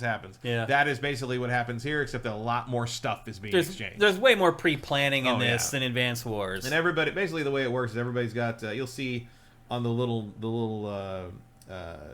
names of the moves there's a little diamond, like a little gem. That's an AP, basically. And you can see them next to their life bars in the lower corner. Everybody uses up their AP back and forth based on their speed across the whole round. And basically, if you do more damage than they do to you, you win. Yeah. If whoever wins, if you don't kill everyone on the other side, you boot that unit kind of away from you, and they're sort of stunned for a second. It knocks them down and if or you whatever. And if you can get to them before they're unstunned, you get first strike. But what happens, though, is a lot of times their units will come in and intercept you before you can get to the unit and finish them off, which is an important tactic that you use as well. Yeah. You want to keep your guys together because you can usually choose who fights. Yep. And you look through who's going to do the most damage and who's going to take the most damage, and you generally, if you have a good mix of units kind of working together, you'll be able to find one of your units will be able to handle whatever gets thrown at them. Mm-hmm. And you have a little ability, so every time you do something good or kill somebody or whatever, you get can't remember the name of it, but it's like Valor points or something. They like are that. Valor points. You can use that Valor abilities. Yeah, because you can use that to deploy units, but once you're done deploying, and you can use Valor points to use basically special abilities that can heal people, can bring people back from the dead. It can provoke people to only attack one particular unit. It can do a big arrow strike with the ranged units.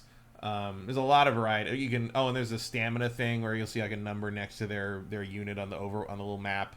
And every time you do anything, like a fight or whatever, it drops by one. If it drops to 0, that unit has to sit there defenseless and rest for an eternity. Oh, basically. Man, it's brutal. You really got to balance. You get caught that. out, you're screwed. Yeah, and there are abilities that let you give stamina back to units, which is very important. You really have to watch. That's the one thing I learned in my time with this game is watching the stamina is really important. Very important. And the other thing that my biggest gripe about this game is that it has a time limit on the battles. And they're very short. They are, because you can pause it all. You can make all the decisions while it's paused wherever you want. You can only unpause it when you want. So it's not like you only have that amount of time in real time to do.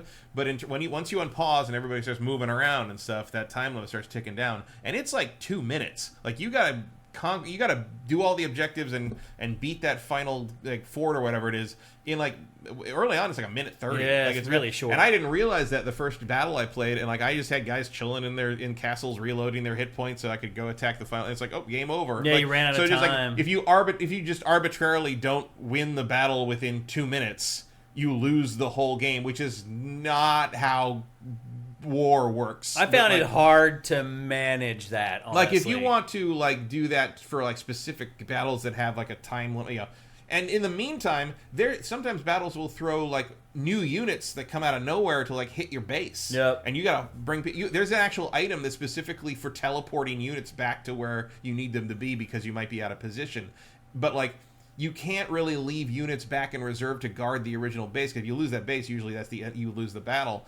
Yeah. Because to get through the missions and the amount of time you generally need to send everybody up. Yeah. There's also commands for that. I should have mentioned it when I talked about it before, but you can batch command units, which is really important. You can almost real-time strategy it. What I found myself doing most of all was picking each unit and you go to in the pause, you go to click them attacking each unit that's the enemy and see who they can do the best against, and sort of send them up in sort of a group to sort of work around that, and hopefully nobody runs into something that kills them too quickly. And it was hard for me to balance the I guess the best way for me to put it was hard for me to balance sending my guys out so that I could finish the battle within the time limit without putting them out and getting their heads cut off. That's to me the strategy of this game, is managing that dynamic. Well, that's why I'm always checking who's going to do what against each unit, and then I will assign the unit that will do the best to attack it, and then I will try to sort of micromanage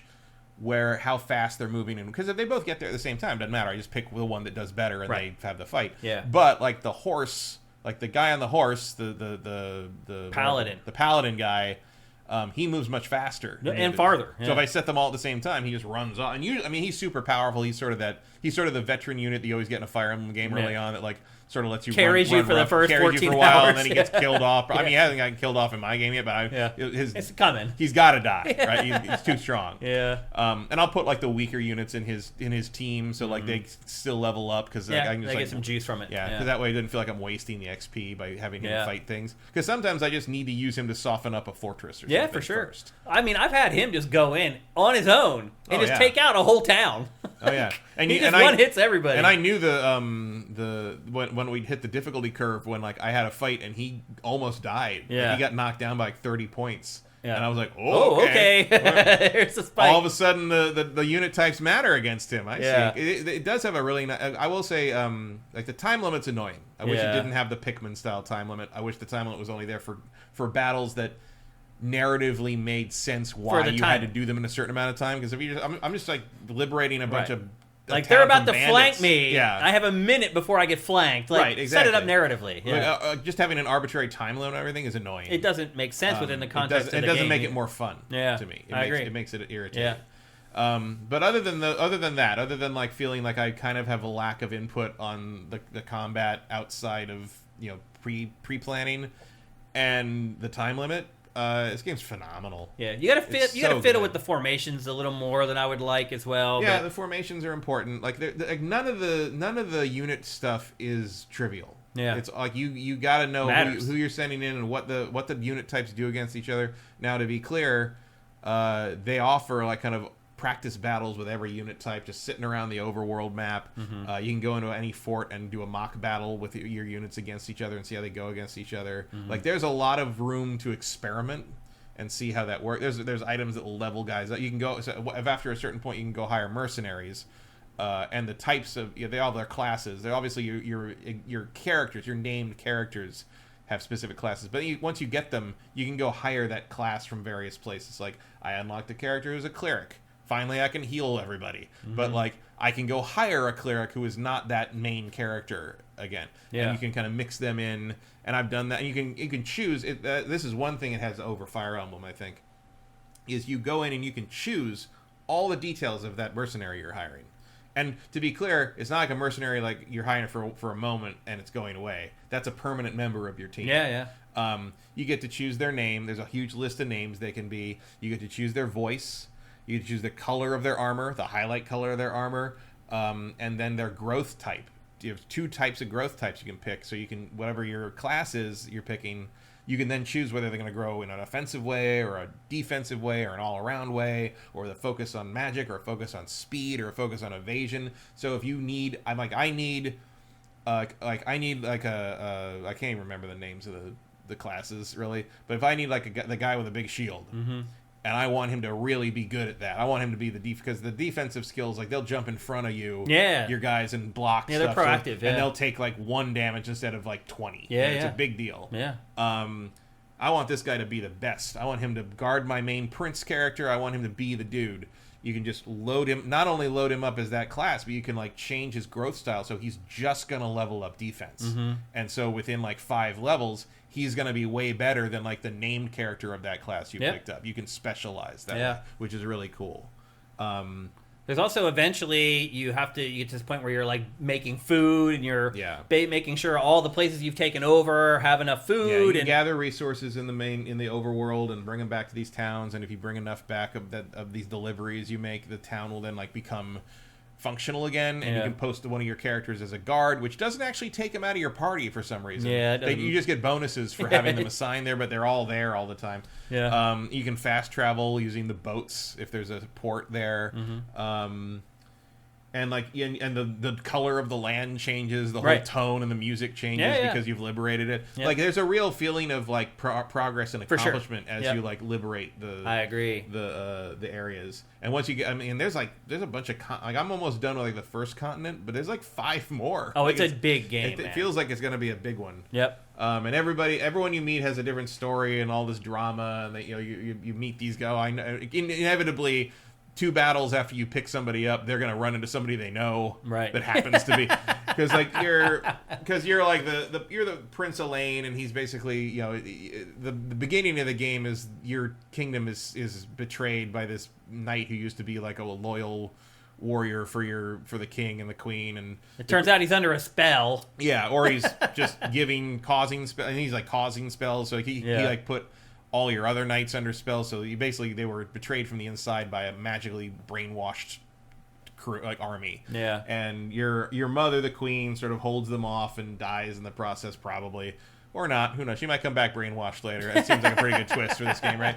But she gives you as a baby or a young child to her knight, the paladin here, Joseph. Yeah. And he takes you to another continent, and he raises you. So like 10 years later, you're like 18, and now it's time to go back to ascend to the throne. And like I think a bunch of the bad guys show up on your idyllic island, and you have to fight them off. And you're like, well, they know we're here. We might as well go back to the mainland. And just like, and it's a very thinly disguised Europe. Yeah. If you look at the map. For sure.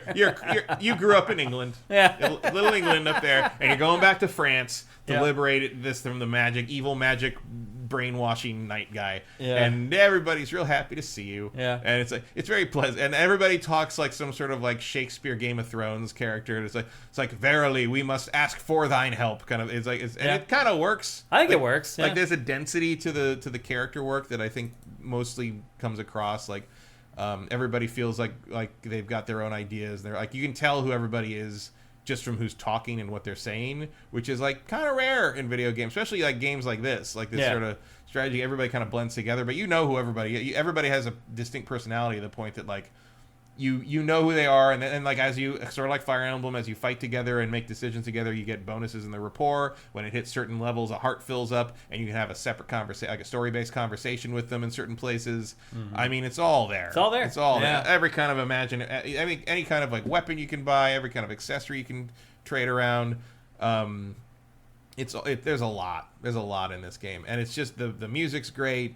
The scale is there, and the scale the scale that you think it's going to work on is the scale it's working on. That's the thing, is like so many of these sort of like big JRPG things like give you this idea of this huge like war combat or like event happening, and you're like, yeah, but then like we're really like, kind of like Final Fantasy 16, we're just going to run around this little map and like pick different. No, this thing's huge. No, it is. Yeah. And like the overworld stuff is actually kind of actiony. Like you have to like, you can hide in the woods, and like patrols will walk past you, and you go around and get items. It feels like you're not supposed to get to them yet, even though clearly you are. But it's like, but it feels good. I agree. And you like meet different characters, and they sort of set up a little side quest, and you're like, okay, if I do that, I'll recruit the witch, or I'll recruit the angel, or whatever. And you're like, so you gotta split your time, and like there's a point where you can do like one of 2 different routes, and you can actually do both. But you can go all the way through and then go back and do the other one. I'm going to tell you to start both until you recruit the characters that are relevant to each of those routes, because then you can use all those characters to go through both of those routes. There's not. It's not. As far as I've seen so far, you can't really be locked out of content. Yeah, it doesn't feel that way. Yeah. In matter of fact, even there's a big town at the very beginning where like it's a walled city, and it's like you come up to it, and it's like, you are not ready for this. Come back in a few levels. But it's the center of it's the center of the whole map, and you can come at it from any direction, and you still get to have the same sort of. It doesn't make you go all the way back around or anything. It's there's an elegance to it that I like. It's interesting. So, as you know, I mentioned when I previewed it a few weeks ago that I didn't like the hands-off combat, but you're just swapping one for the other. Yeah. Instead of spending the time while the combat's happening, you're spending more time before the combat happens. I think your mileage is going to vary on that depending on what kind of a player you are. I would still prefer to have a little bit more control inside combat. Because you can't really change a lot of that in the battle. And I would argue, I mean, it does tell you like the units you're likely to face, so you can kind of plan ahead. But I feel like the pre-battle recon is a little light on the ground. I agree. Yeah. And so I would like a little more. I would like a little more ability to audible. Yeah. Even if it's not in the actual, fight.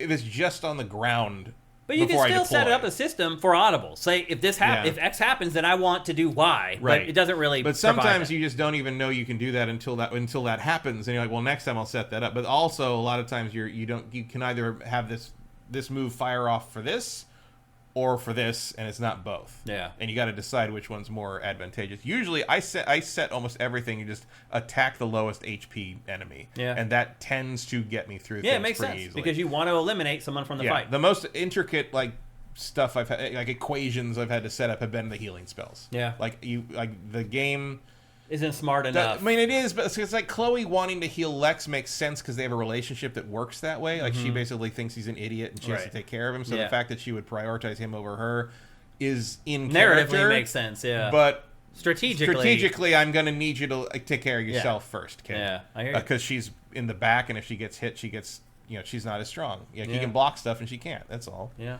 So that's Unicorn Overlord. It's available for everything. How much actually was it? It's not on PC, unfortunately. It's not on PC, that's right. But it's on both PlayStations, both Xboxes, and Switch. Yeah, I want to say it was $50. $50? I can't remember. I think Do you recommend people buy it? 100%. Or maybe it was 60. I can't remember. It's 100%. I think it's great. Yeah. Especially if you're a Vanillaware fan, you know what you're getting into. It's got that same kind of... As a matter of fact, it's actually the closest comparison to a Vanillaware game is Grim Grimoire. Yeah. Like, if you remember that game where it was like a 2D haunted Absolutely house. do. Yeah. That's the closest.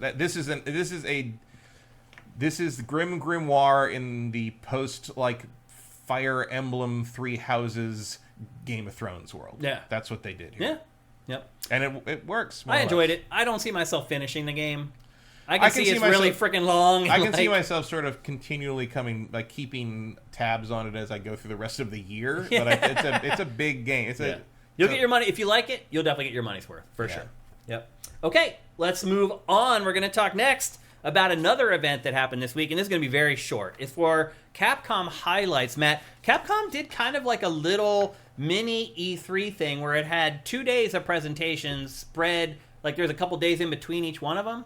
And it basically went through all of its games that are on the horizon. There was a couple notable omissions. We didn't see Pragmata, which we haven't seen now for 6 months or whatever. Who knows what's happening with that game? That's the one that we got an apology note for, right? That's the one with the spaceship, with the space dude with the little girl. Yeah, basically. And they basically said, we don't even know. We screwed up. Yeah, basically. So that wasn't shown, but pretty much all of its other stuff that's coming up was. We're not going to talk too much about Dragon's Dogma 2, because we're going to be talking about Dragon's Dogma 2 a lot here over the next few weeks on GameFace. But one thing that they did do is they released a demo for the game. But don't get too excited. It's not a playable demo. It's just a character creation tool. Now, saying that, it's pretty insane how people have been going off on the character creation tool. By the way, previews for Dragon's Dogma 2 this week were glowing. Like Game of the Year candidate style previews. So... might want to earmark that one and start following it on Sifted right now, because it looks like we got one coming in hot here with Dragon's Dogma 2. But we're going to talk about that a ton. We're going to talk about some of the other stuff that Capcom showed. The big highlight here is Kinitsugami, Path of the Goddess. It is this strange game that we got to first look at probably 8 months ago. And we were like, what the hell is it? Well, now we know what it is. So it is basically a reverse tower defense game. So instead of being the defender like you normally are in tower defense, where lines of enemies come walking down the path and you set up units on the side of the path to take them out, you're the ones coming down the path. So your job, basically, the game is split into day and nighttime. During the day, you go and recruit villagers. And the villagers are basically your units. They all have different abilities. Some of them attack, some of them defend, some of them cast spells, etc. So during the day, you go and collect all those guys and build your little army. And then at night, it's your job to escort the maiden from one side of the map to a gate. And basically what you do is you set up your villagers along the path to take on enemies to protect the maiden. Now, you are also, along with the maiden, and you have a sword, and you can use that to attack the enemies as well. But for the most part, you're setting up your villagers as your units along the pathway to take out enemies who are trying to stop the maiden from getting to the gate. Once you get to the gate, you purify the gate. This game is all about a world that's covered in sludge, and you're trying to purify the world, basically. So each mission, it's a new area. You escort the maiden through the gauntlet. You help with the help of your villagers. You get to the end. You perform a ceremony at the gate. It unlocks the gate. It purifies that part of the world. Rinse and repeat and move on. I never would have dreamed that that's what this game was when I first saw it. There are also boss fights in the game, as you can see. Lots of big creatures. Simply put, though, Matt, In 2024, it's really hard to find a game like this that is unlike anything else. It's really hard for me to also fathom how game developers, and maybe there is a game out there that I'm just not aware of, that has done this, that reverses the concept of the tower defense game. I don't know. I can't think of any that have done it that way, and there are so many tower defense games out there. But no one have really approached what this game is doing. What do you think of it now that you've kind of heard what it really is? It sounds annoying. Like, it just. Do you like tower defense? I actually don't know that. Really, I don't really. I do like it. I don't really have an opinion. Yeah, I like a couple of them. For a while there, I went through a phase where I was loving tower defense. I would play any game I could get my hands on. There was one I played for a while, but I can't remember the name of it, so that should tell you about how much impact that. Tells you all you need to know. Yeah. I don't know. Like it feels like it combines the annoying part of tower defense with the annoying part of character action games. It may not be ideal for you. I can see that. I do like, though, how it is split up into the two stages where the daytime's your prep and you get ready for the big battles, and then at nighttime it all plays out and you see if everything that you did and all the plans that you made and all the villagers that you recruited paid off, so to speak. It is an interesting idea. It's just I don't think it's for me. Yeah. And the units, they range exactly how you would guess. There's archers, there's magic casters, there's carpenters too. There's some things that you come across where there are these apparati that have been broken or busted, and you can use your carpenter to rebuild them, and that helps you fight against the creatures in the nighttime. As I said, there are special attacks in the game. The lead character is named Soh, S-O-H. And eventually, he does get special attacks. You can always adjust the villager. Here's one thing I do like about this, too, is a lot of tower defense games, once you set it, they're set there. In this, you can adjust. So while everything's happening, you can go back and you'd be like, nope, I placed that unit there. It's not working. I'm going to move that unit from where he was over to this place where he can be more effective. So it does give you a little bit of wiggle room in how you can deploy your units and then adjust them as the match goes on, which kind of flies in the face of the way a lot of tower defense games have been designed in the past. So the enemies in this are called the Seethe, and then eventually you fight the Festering Seethe, which are basically the bosses. But yeah, that's pretty much how the game works. It is coming to... I think it might be an Xbox console exclusive, Matt. I think it's right now it's coming to like PC and both Xboxes and Game Pass, or maybe they just... For this, they didn't share that it's coming to PlayStation, but I didn't see anything about it coming to PS5 in any of the stuff in Capcom highlights. So this game, for me, Matt, went up on my radar. Like, this was kind of something that's in the back of my mind. I'm like, what the hell is that game? Now that I know what it is, I'm excited for it. So I don't know if it's going to be a big seller. I don't think it's going to be Capcom's like next huge hit or whatever. I think it's way too Asian and Japanese for that. But I'm excited for it. And again, as someone who loves tower defense, I'm excited that this kind of turns this on its head and is looking at things from a completely different perspective. So again, this game is called, let me get it right, and I'll probably say it incorrectly anyway.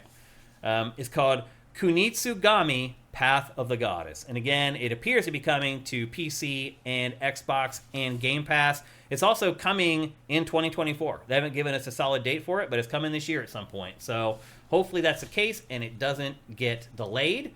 The second biggest thing from Capcom highlights was another DLC character for Street Fighter 6, and that is Akuma. Mm. Where does Akuma place on your pantheon of Street Fighter characters, Matt? A lot of people love him. I've never been somebody I use much. Yeah. He's all power and no life. Yeah. Basically. Usually has a smaller life bar than everybody else. Obviously, Daigo used him to great effect for a while. Mm-hmm. He's got to be there. I'm not surprised he's one of the first.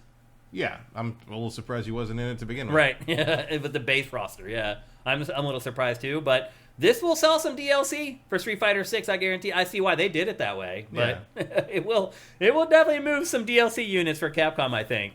But yeah, they didn't say exactly when he's coming. I think it's like May or something like that. Man's need a haircut for 2 games now. But anyway, so that is the next DLC character for Street Fighter 6, and then just a couple other things that they showed. They showed Monster Hunter Stories 1 and 2. So we talked about Monster Hunter Stories 1, which was a 3DS and mobile game that's now coming to consoles. They showed that again, and that's all happening. The big story for this one was Monster Hunter Stories 1 is now coming to PlayStation for the first time. Or no, I'm sorry, 2 is now coming to PlayStation for the first time. It was a Switch exclusive before. Both of us enjoyed it a good bit. It's also on PC.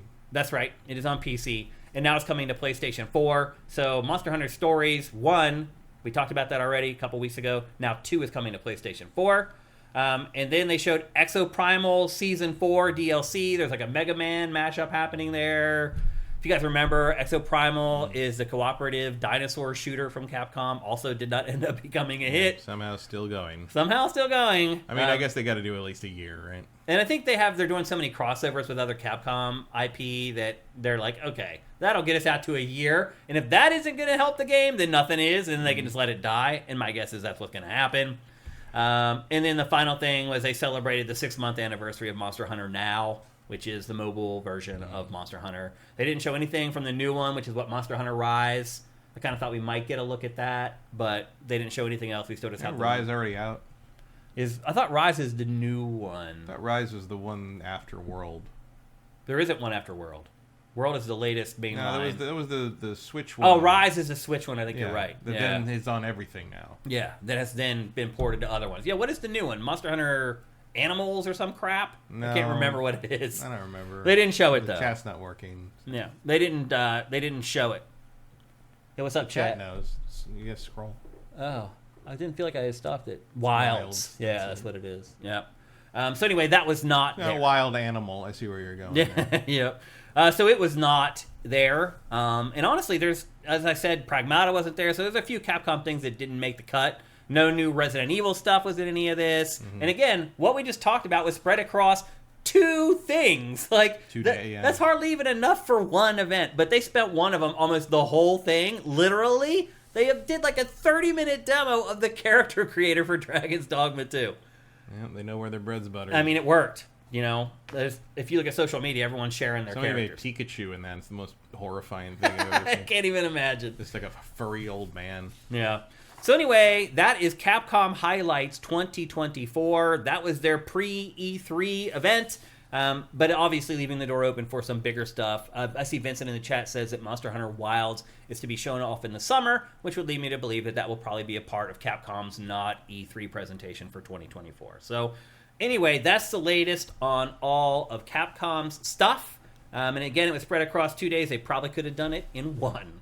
I don't think 30 or 40 minutes on a character creator was a good use of their time, but maybe it was, looking at the response to it on social media. That's their anchor game this year. It is. And based upon the recent previews for it, it probably should be Capcom's anchor game. It's looking like it's rounding into form. Matt and I obviously have been fans of the first Dragon's Dogma for a really long time, and we're excited for it. So there you go. That's Capcom Highlights 2024. And with that,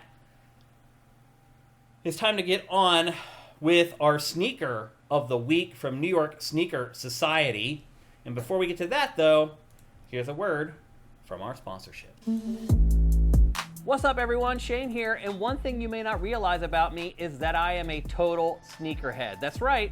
I've been collecting Nike sneakers since the early 90s. My favorites are Air Max 95 and Air Max 97. Now, one thing that's different about me from your typical sneakerhead is that I actually wear the sneakers. And because of that, they can get dirty. And that is where New York Sneaker Society comes in. Using their advanced shoe cleaning products, I turned an old pair of Nikes that looked like this into this. With their cleaning products, your sneaker life can go from a year to 5 or more. I know that. I have shoes that are like 30 years old that I still wear because I've cleaned them. You can also lower your carbon footprint, by keeping your kicks looking fresh. For my daily drivers, I also appreciate New York Sneaker Society's Refresh Spray to keep them smelling great and staying crisp. Head to nysneakersociety.co/sifted to clean your shoes like a pro at home and get 10% off your order. That's right, that's nysneakersociety.co/sifted for 10% off. That's right, everyone. Go to nysneakersociety.co/sifted to get yourself your own cleaning kit. Remember I had mentioned earlier in the show about how it's very important that if you're going to use our services that we're sponsored by, that you use those URLs. So make sure, again, you go to nysneakersociety.co/sifted and get yourself a kit there. Now, in the ad, it mentions that there's a 10% discount if you use that URL. New York Sneaker Society has just bumped that discount up to 15%. So again, if you use that URL, you'll get 15% off your cleaning kit. Now, I feel like I'm beating this drum every week. I'm trying to explain to you guys why there's value in this. You may have gone to their site. You're like, oh, little spendy to get that kit. But again, you're reviving shoes that are going to save you over $100 per pair. Now, I've mentioned before, if you've worn out the bottom of your soles, nothing you can do to fix that. Unless you want to use, there used to be, when I skated, there used to be this stuff in a tube called goo. Yeah. That was like basically liquid rubber, and we put it on the side of our shoes that we ollied on, and we just smear it on there to get us through like another few days. Maybe you could do that to the bottom of your shoes to get a little bit more time out of them. For the most part, if you've worn a hole through your shoes, you can pitch those. But I guarantee you have old shoes in your closet you stopped wearing because they started looking a little beat up. Maybe they looked a little dirty. Go get those shoes. Get yourself a kit in New York Sneaker Society and clean them. And by the way, if you buy a kit, you have enough to clean like 20 pairs of shoes at least. You can revive all the shoes in your closet. Again, go to nysneakersociety.co/sifted and get yourself a cleaning kit. I live by them. I have now revived almost every pair of shoes in my closet. Just got a couple more to go, and now my wife is trying to get in on it. She's like, oh, I have these old Air Maxes. And I'm like, I ain't doing it. You got to do it. So anyway, again, make sure you use these URLs when you go to buy stuff. It makes a difference. It's how they track how the sponsorship is doing. And in the case of this one, it gets you a 15% discount. And now it's time to talk about our sneaker of the week. And unfortunately, I'm still having problems with this external hard drive, Matt. Stuff I'm transferring is still not transferring over to this hard drive. I'm going to have to just trash it and get a new one. So unfortunately for our live audience today, we do not have the trailer for the game that is our sneaker of the week. And by the way, our sneaker of the week is generally a game that's kind of flying under the radar that in a particular week has kind of crept up in our consciousness. And the game for this week is a game called Turbo Golf Racing. Have you heard of this game, Matt? Nope. It is Rocket League combined with golf. And I'll be honest with you, it's a little dirty because the cars in it look exactly like Rocket League cars. But I think they've done that intentionally to draw that mental connection with players and people who watch the media for it. But the bottom line is, it's really freaking cool. Like, you basically are like playing Rocket League on a gigantic golf course, and you're using the car to hit the ball. It's very unique, and they put out a new trailer for it this week that showed off its release date and obviously a bunch of gameplay, and you guys loved it. It was one of the most watched trailers on Sifted this week, and there were some bangers that came out this week, but that game just really caught your attention and caught your eye. And because you guys, I saw the stats for it, were watching it, I was like, I'm going to check it out too. And sure enough, it's a really cool game. So our sneaker of the week for episode 380 is Turbo Golf Racing. And a big thanks to New York Sneaker Society for an awesome sponsorship. And with that, it's time to get to our last topic of GameFace 380. We're going to talk about Contra Operation. They're pronouncing it Galuga, but I keep calling it Galuga. Mm-hmm. Do you remember what the right pronunciation of it is? Is it Galuga? Galuga would probably be more correct because Galuga would be a very feminine way of saying that word. Okay. Well, it is the first Contra game since 2019, so it's been almost 5 years since a Contra game. And this one is made by WayForward. WayForward is the studio that makes the Shantae games, which are great friggin' Metroidvanias. Some of the best, honestly. They kind of fly under the radar, but they're really great games. And WayForward has a pretty solid reputation. So I was pretty excited and encouraged when I heard that it was making this game, but then I played it.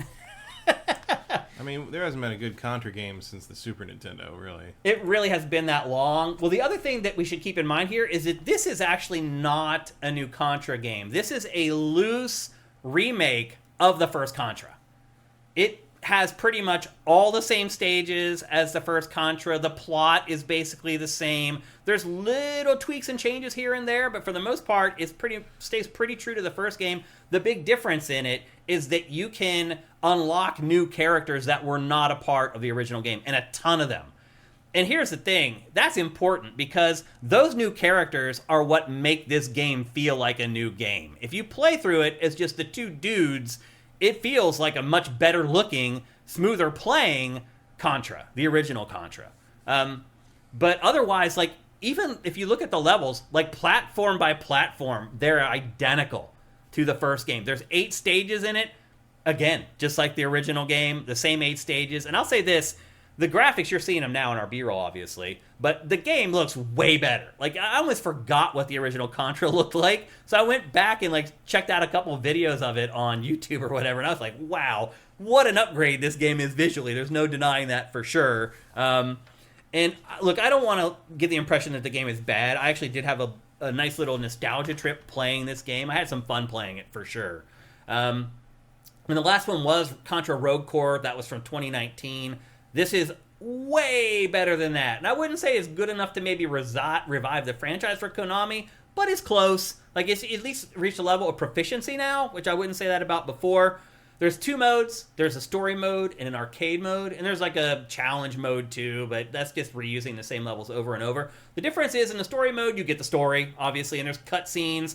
In the arcade mode, it cuts all that stuff out, and it just gives you X number of lives to get through the game with. In the story mode, you get 3 lives, and then there are checkpoints and continues. Now, I'll say this. Those checkpoints aren't very nice. Like, when you die in this game, you generally do have to go a good ways back, and then you get those 3 lives again. But what happens is they've designed the game pretty well so that that gauntlet you have to go through again, like, if you get good at the game, you can make it through losing, like, 1 life or whatever. Like, sometimes you have to go through a whole gauntlet and then fight a boss and hope that you still have some of your lives left once you get to that boss. So a lot of this game is kind of perfecting it. The thing is, it's so damn hard and insane that perfecting this game is almost impossible. It's like, you do get in the zone at a certain point. Like, there was times playing this where I was like, wow, I can't believe I did that. Sometimes it was luck, but sometimes it was just me getting good enough at the game where I was able to accomplish things at it that I wasn't able to accomplish when I first started playing it. But it's just like, the boss fights in this, they're just madness. It's like, the boss is slamming stuff on you, firing laser beams, and then there's just random, like, fireballs coming from the sides. Like, again, it's madness, and there is the sense of accomplishment you get in this game when you do manage to get through some of that stuff is pretty freaking awesome. Again, though, it basically completely replicates the plot from the first game. Bill Reiser and Lance Bean are going to the island of Galuga. Originally, they're going there because they think they're taking on this terrorist organization. What's it called? Red Flag or something like that? Red Falcon. And then they realize that they've actually, Red Falcon, the terrorist organization, has turned into aliens. And in the first, like the original game, they don't bother trying to explain that. They're just like, that's just the way it is. They're supposed to be terrorists. They're actually aliens. Just kill them. Well, in this, they try to explain away how a terrorist organization turned into aliens. And it just becomes this insanely long-winded explanation that it just doesn't matter. You don't care. And so in this game, I was just constantly just fast-forwarding through all this just rungs and rungs of dialogue that nobody is ever going to care about. So I guess what I'm saying is I would probably recommend playing the arcade version of this. The other thing, too, is that the arcade version allows you to play 4-player co-op, where the story mode only allows 2. Neither mode lets you play online with people, Matt. Which to me is the biggest deal breaker of this game, period. That you cannot play it online with other people. It's just mind-boggling. Maybe it comes at a later update, but I don't think so, though. The other thing I would say, too, is that maybe the game stays a little bit too close to the original. You're seeing in the B-roll, you have all the same weapons. You have the homing, you have the laser, you have the flamethrower, you have the spread shot. You get all that stuff, and it's very nostalgic when you first get it. But eventually, like, there's probably not enough weapons. And the other thing about it, too, that I feel like they could have changed and made it better is, like, if you accidentally come across a power-up, you just automatically pick it up and lose whatever weapon you're using. So, like, I like to use the homing weapon because it's pretty powerful and it just locks in on enemies. Every once in a while, you'll just run across a power-up and it'll just pick up some gun that you don't want to use and you'll lose the homing shot. And sometimes the what's going on screen is way too much and you're just like, I just got to keep moving. Again, a part of the original Contra. No reason why you couldn't have fixed it here and made it a little more user-friendly, given it a little bit of a quality of life update. But But otherwise, like, I guess the best thing I would say is, like, it is very faithful to the original Contra, and I think that's to a fault. Like, I liked Contra back when it came out in, 1983 or whenever it was? That would have been 86. Yeah, I guess it was 86. So 38 years ago, this was great then. It's 38 years later. Like, I mean, this is very different from the layout of Contra. You think so? There's no hanging from stuff in Contra. In the original one, yeah. Are there 3D? Eventually there were, though, in Contra. In the once Treasure started doing it, yeah. Are there the 3D sections? No. So they've replaced... So there used to be, in the original Contra, these weird sections where it was, like, over the shoulder, and it was, like, these 3D, like, shooting sections. They've taken those out, and they've replaced them with speeder bike levels that are almost, like, impossible. They're even harder than the boss fights, because it just gets the madness on screen becomes too much. And you have, like, just random fireballs, like, flying on... Again, like, you can get into the zone on this game and feel real good about yourself at times, but other times it's just, like, impossible, and it's just frustrating, and you just end up dying a lot and going back and to the same checkpoints over and over. Like, this is the same as the... Yeah, this is exactly the same boss fight, yeah. What else can I say? Oh, the controls, the default... That's different. Yeah. Yeah, the default controls in this, you aim and move with the same analog stick. So it's very hard, like... just like Contra. Yeah. I mean, it is. And they do get... There are other setups you can set it. You can set it up like it goes... So it will go OG. So you only have 8 different degrees of firing. Or you can just set it up so that the analog stick is completely fluid and you can completely control your shots that way. Yeah, this is completely different. Yeah, there's never the second phase of the boss fight. Yeah. But otherwise, it plays like Contra, and it does get frustrating. Like, sometimes if you're here, your character's here, and there's an enemy just up and to the right, like, and there's a platform there, you're trying to, like, aim, but you're falling off the platform at the same time as you're trying to get the angle of the shot right. Like, the default controls, I never felt 1,000% confident and in control with. They obviously work. You can see the B-roll. You can make it through the game using them. I recommend tweaking it to the way that you like it, though, a little bit. You get a double jump, which wasn't a part of the original Contra. You also get special abilities. You can basically sacrifice your gun to do a crazy powerful attack. And there's a strategy in that of when you need to do it, when it's best to pull it out. I tend to save it for a boss fight, provided I have the second weapon, which is also a new feature that you can carry 2. You can swap with R1 anytime you want. And if you stack the same, so if you have 2 of the same weapon, it makes that weapon more powerful. So there's a little bit of strategy in that as well. And then if you want to explode your gun, you do that with L2. You basically hold it down and, like, boost it up, and you can do a crazy super attack. So there are tweaks to it. I still felt mostly like I was playing the same game, though. It has been 30-some years since I really was good at Contra, so my memory's probably a little fuzzy on it. But otherwise, that's pretty much it. Again, the new characters are what make it feel new, and there's a ton. Like, there's like 8 different characters that you can unlock through the course of the game. And the other thing I should mention, too, you can only unlock the new characters when you play the story mode. If you play the arcade mode, you're not unlocking the new characters, which might make people say, well, then maybe I should play the story mode. I could understand that perspective. Because, again, these new characters are what make the game feel different from the old Contra more than anything else. Because they have completely different abilities. Like, some of them can fly. Like, the weapons that they get are different. They have different abilities to dash and things like that. Those new characters change the game, to me, more than anything else that they've done in Contra Operation Galuga. The plot's stupid. It's inane. Eventually, they try to explain how terrorists turn into aliens. Just ignore it. In the story mode, you're going to have to fast forward through a lot of that stuff. But I guess the question now becomes, should you buy it? It's $40. It's available for literally every platform. $40 to me is way too steep. The other thing, too, is this game isn't very long. There's 8 stages. You can probably finish it in like 3 hours. So to me, this game should have been like $20, $25. They're trying to get 40 out of it. I would not pay that. I would wait till it drops to 20 or $25. I think that's when you're going to get your money's worth out of this game. Matt, having looked at the B-roll, do you have any questions or comments about it? Nope. No? Looks like more Contra crap. Do you have any interest in Contra at this point in time? Not really. I mean, it was never that compelling a game. Yeah. Really. It's certainly not in the terms of, like, I mean, it was one of the top side-scrolling shooter games of, run and jump games of the time, but it's like, it's not like anybody was like enamored with the setting of Contra. Yeah. Most people don't even know those guys have names. Right. I didn't know what their names were until I played this one. I looked it up, and I was like, and I realized I never knew what their names were at all. Also, Contra 3 is better. The treasure game on Super Nintendo. That's generally what people believe, yeah. What's the name of that again? Contra 3, Alien Wars. Alien Wars, yeah. I remember when I first started at GameSpot, I got in a huge discussion with Ryan McDonald about the best Contra, and he was a huge fan of Alien Wars, man. He would die on that hill, to say the least. It's either the first one or that one, and really the third one has a lot more happening. Yeah. You know, it's kind of like the Super Nintendo's Gunstar Heroes. Mm-hmm. Yep. So anyway... Does the Konami code do anything? I didn't try it, actually. I will when I go home, though. I didn't even give it a go. Maybe it gives you infinite lives. That would be nice. Zed Saber asked that, too. Can you use the Konami code? I didn't try it. I should have. Because the one thing I would say about this that will make the game better is they need a mode where they just give you infinite lives, so you can just blast through the damn thing. Like, a lot of people are just going to want to sit down and just play through the 8 stages and be able to take on all those bosses. Give you 30 lives. That's the... For the arcade mode, they do. Yeah.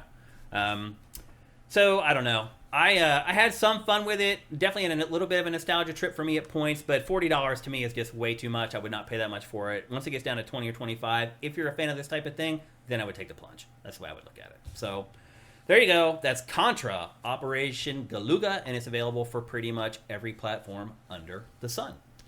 And with that, it's time for...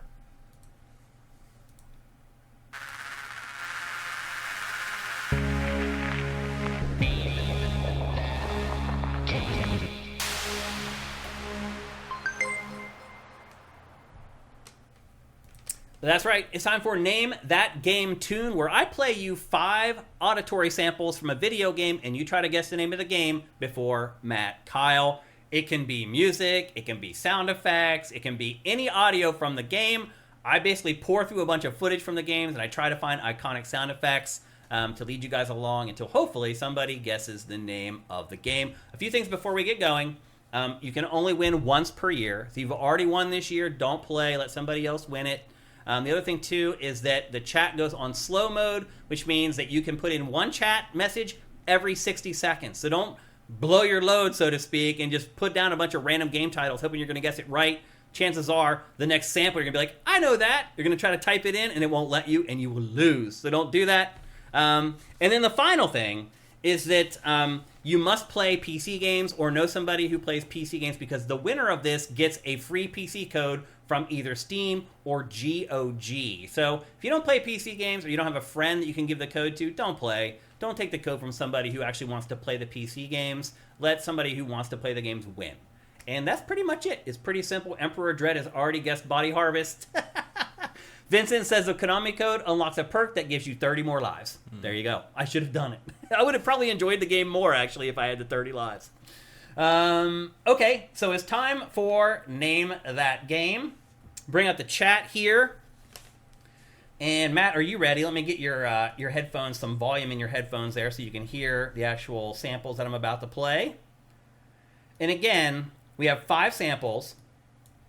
They're obtuse, and they become more obvious as we go. Although I am afraid that people are going to get this one on the first one, because I'm not going to explain why. We'll see how it goes. But anyway, again, you're trying to guess it before Matt to win a free PC game on either Steam or Good Old Games. Are you ready, Matt, for the first sample? Are y'all ready? Here we go. Let's play Name That Game for GameFace 380. Here is the first sample.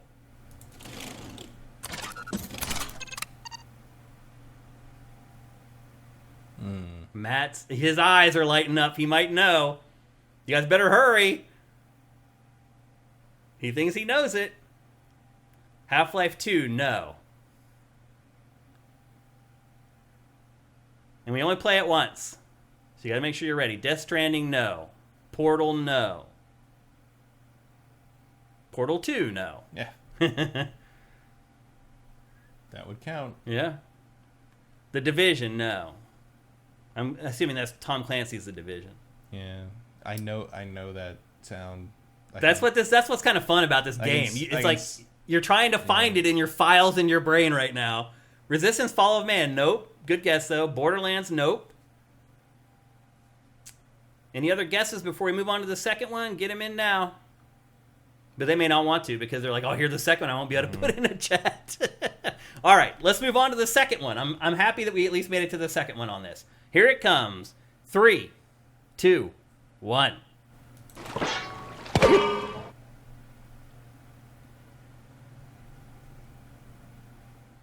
Let's see if we get any guesses from that one. PUBG, no. Slime Rancher, no. Interesting guess, though.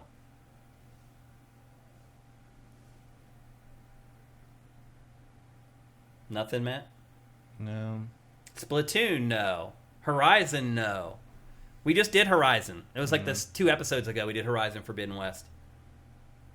But C-Note, maybe. Maybe you missed that one. Any other guesses? People are being conservative. They don't want to guess because they might be screwed. Cartoon Tom says he knows it. Cartoon Tom, by the way, is a savant at this. It's not RoboCop, is it? Not RoboCop. Nope. Ratchet and Clank. Nope. Okay. Fortnite. Nope. Any more last second guesses before we go to the third one? And I'm really excited we made it to the third one. Okay. Here we go. Here's the third one. Fall Guys, no. Here's the third one. In 3, 2, 1.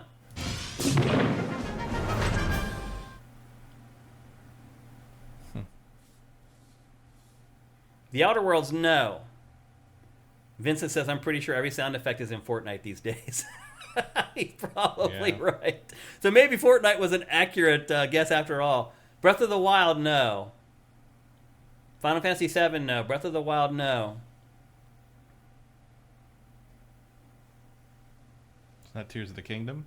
We have a winner. It is Tears of the Kingdom. We have a winner. Matt has won. Name that game tune. Congratulations, Matt. Sorry, Stucky. You were too late, bro. You guys were so close with Breath of the Wild. I'm surprised. Well, I guess you couldn't. You can only put the one chat in. I didn't actually recognize the other two. I just knew the first one. You didn't know where it came from, though. No, I could hear. I knew it was something I played not too long ago. Okay. Here's the fourth one.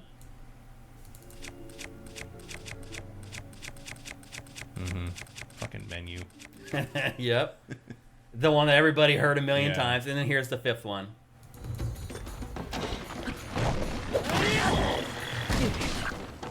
Yeah, Link. Yep. Well, there you go. Matt beat your asses.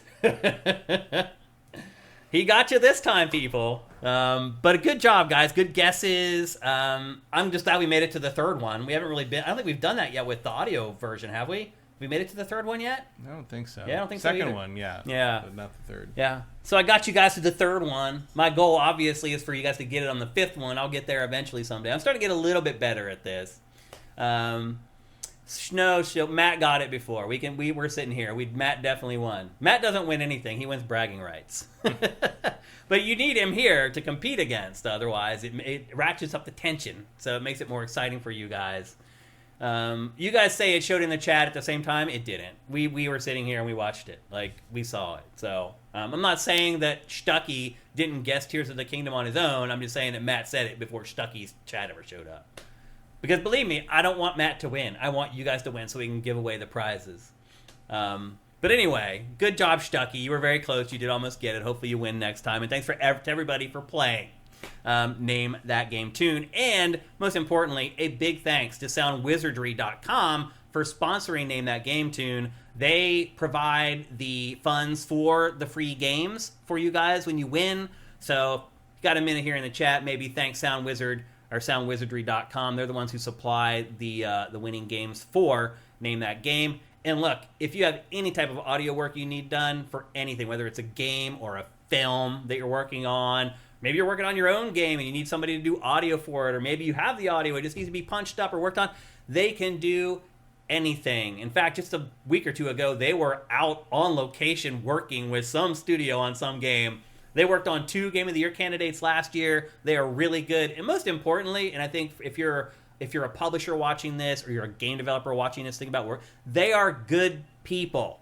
Like, he has done stuff for us like that has saved episodes of GameFace and has asked for nothing in return. Just out of the goodness of his heart, he has reached out and helped us. So hook it up, man. Soundwizardry.com, good people, good company, talent. Go to soundwizardry.com and hook it up. Hire them. You won't regret it. With that, Matt, that's the end of GameFace episode 380. If you're watching this show on YouTube or listening to it on any of the podcast services, head to patreon.com/sifted. That's SIFTD, and give us a pledge if you can.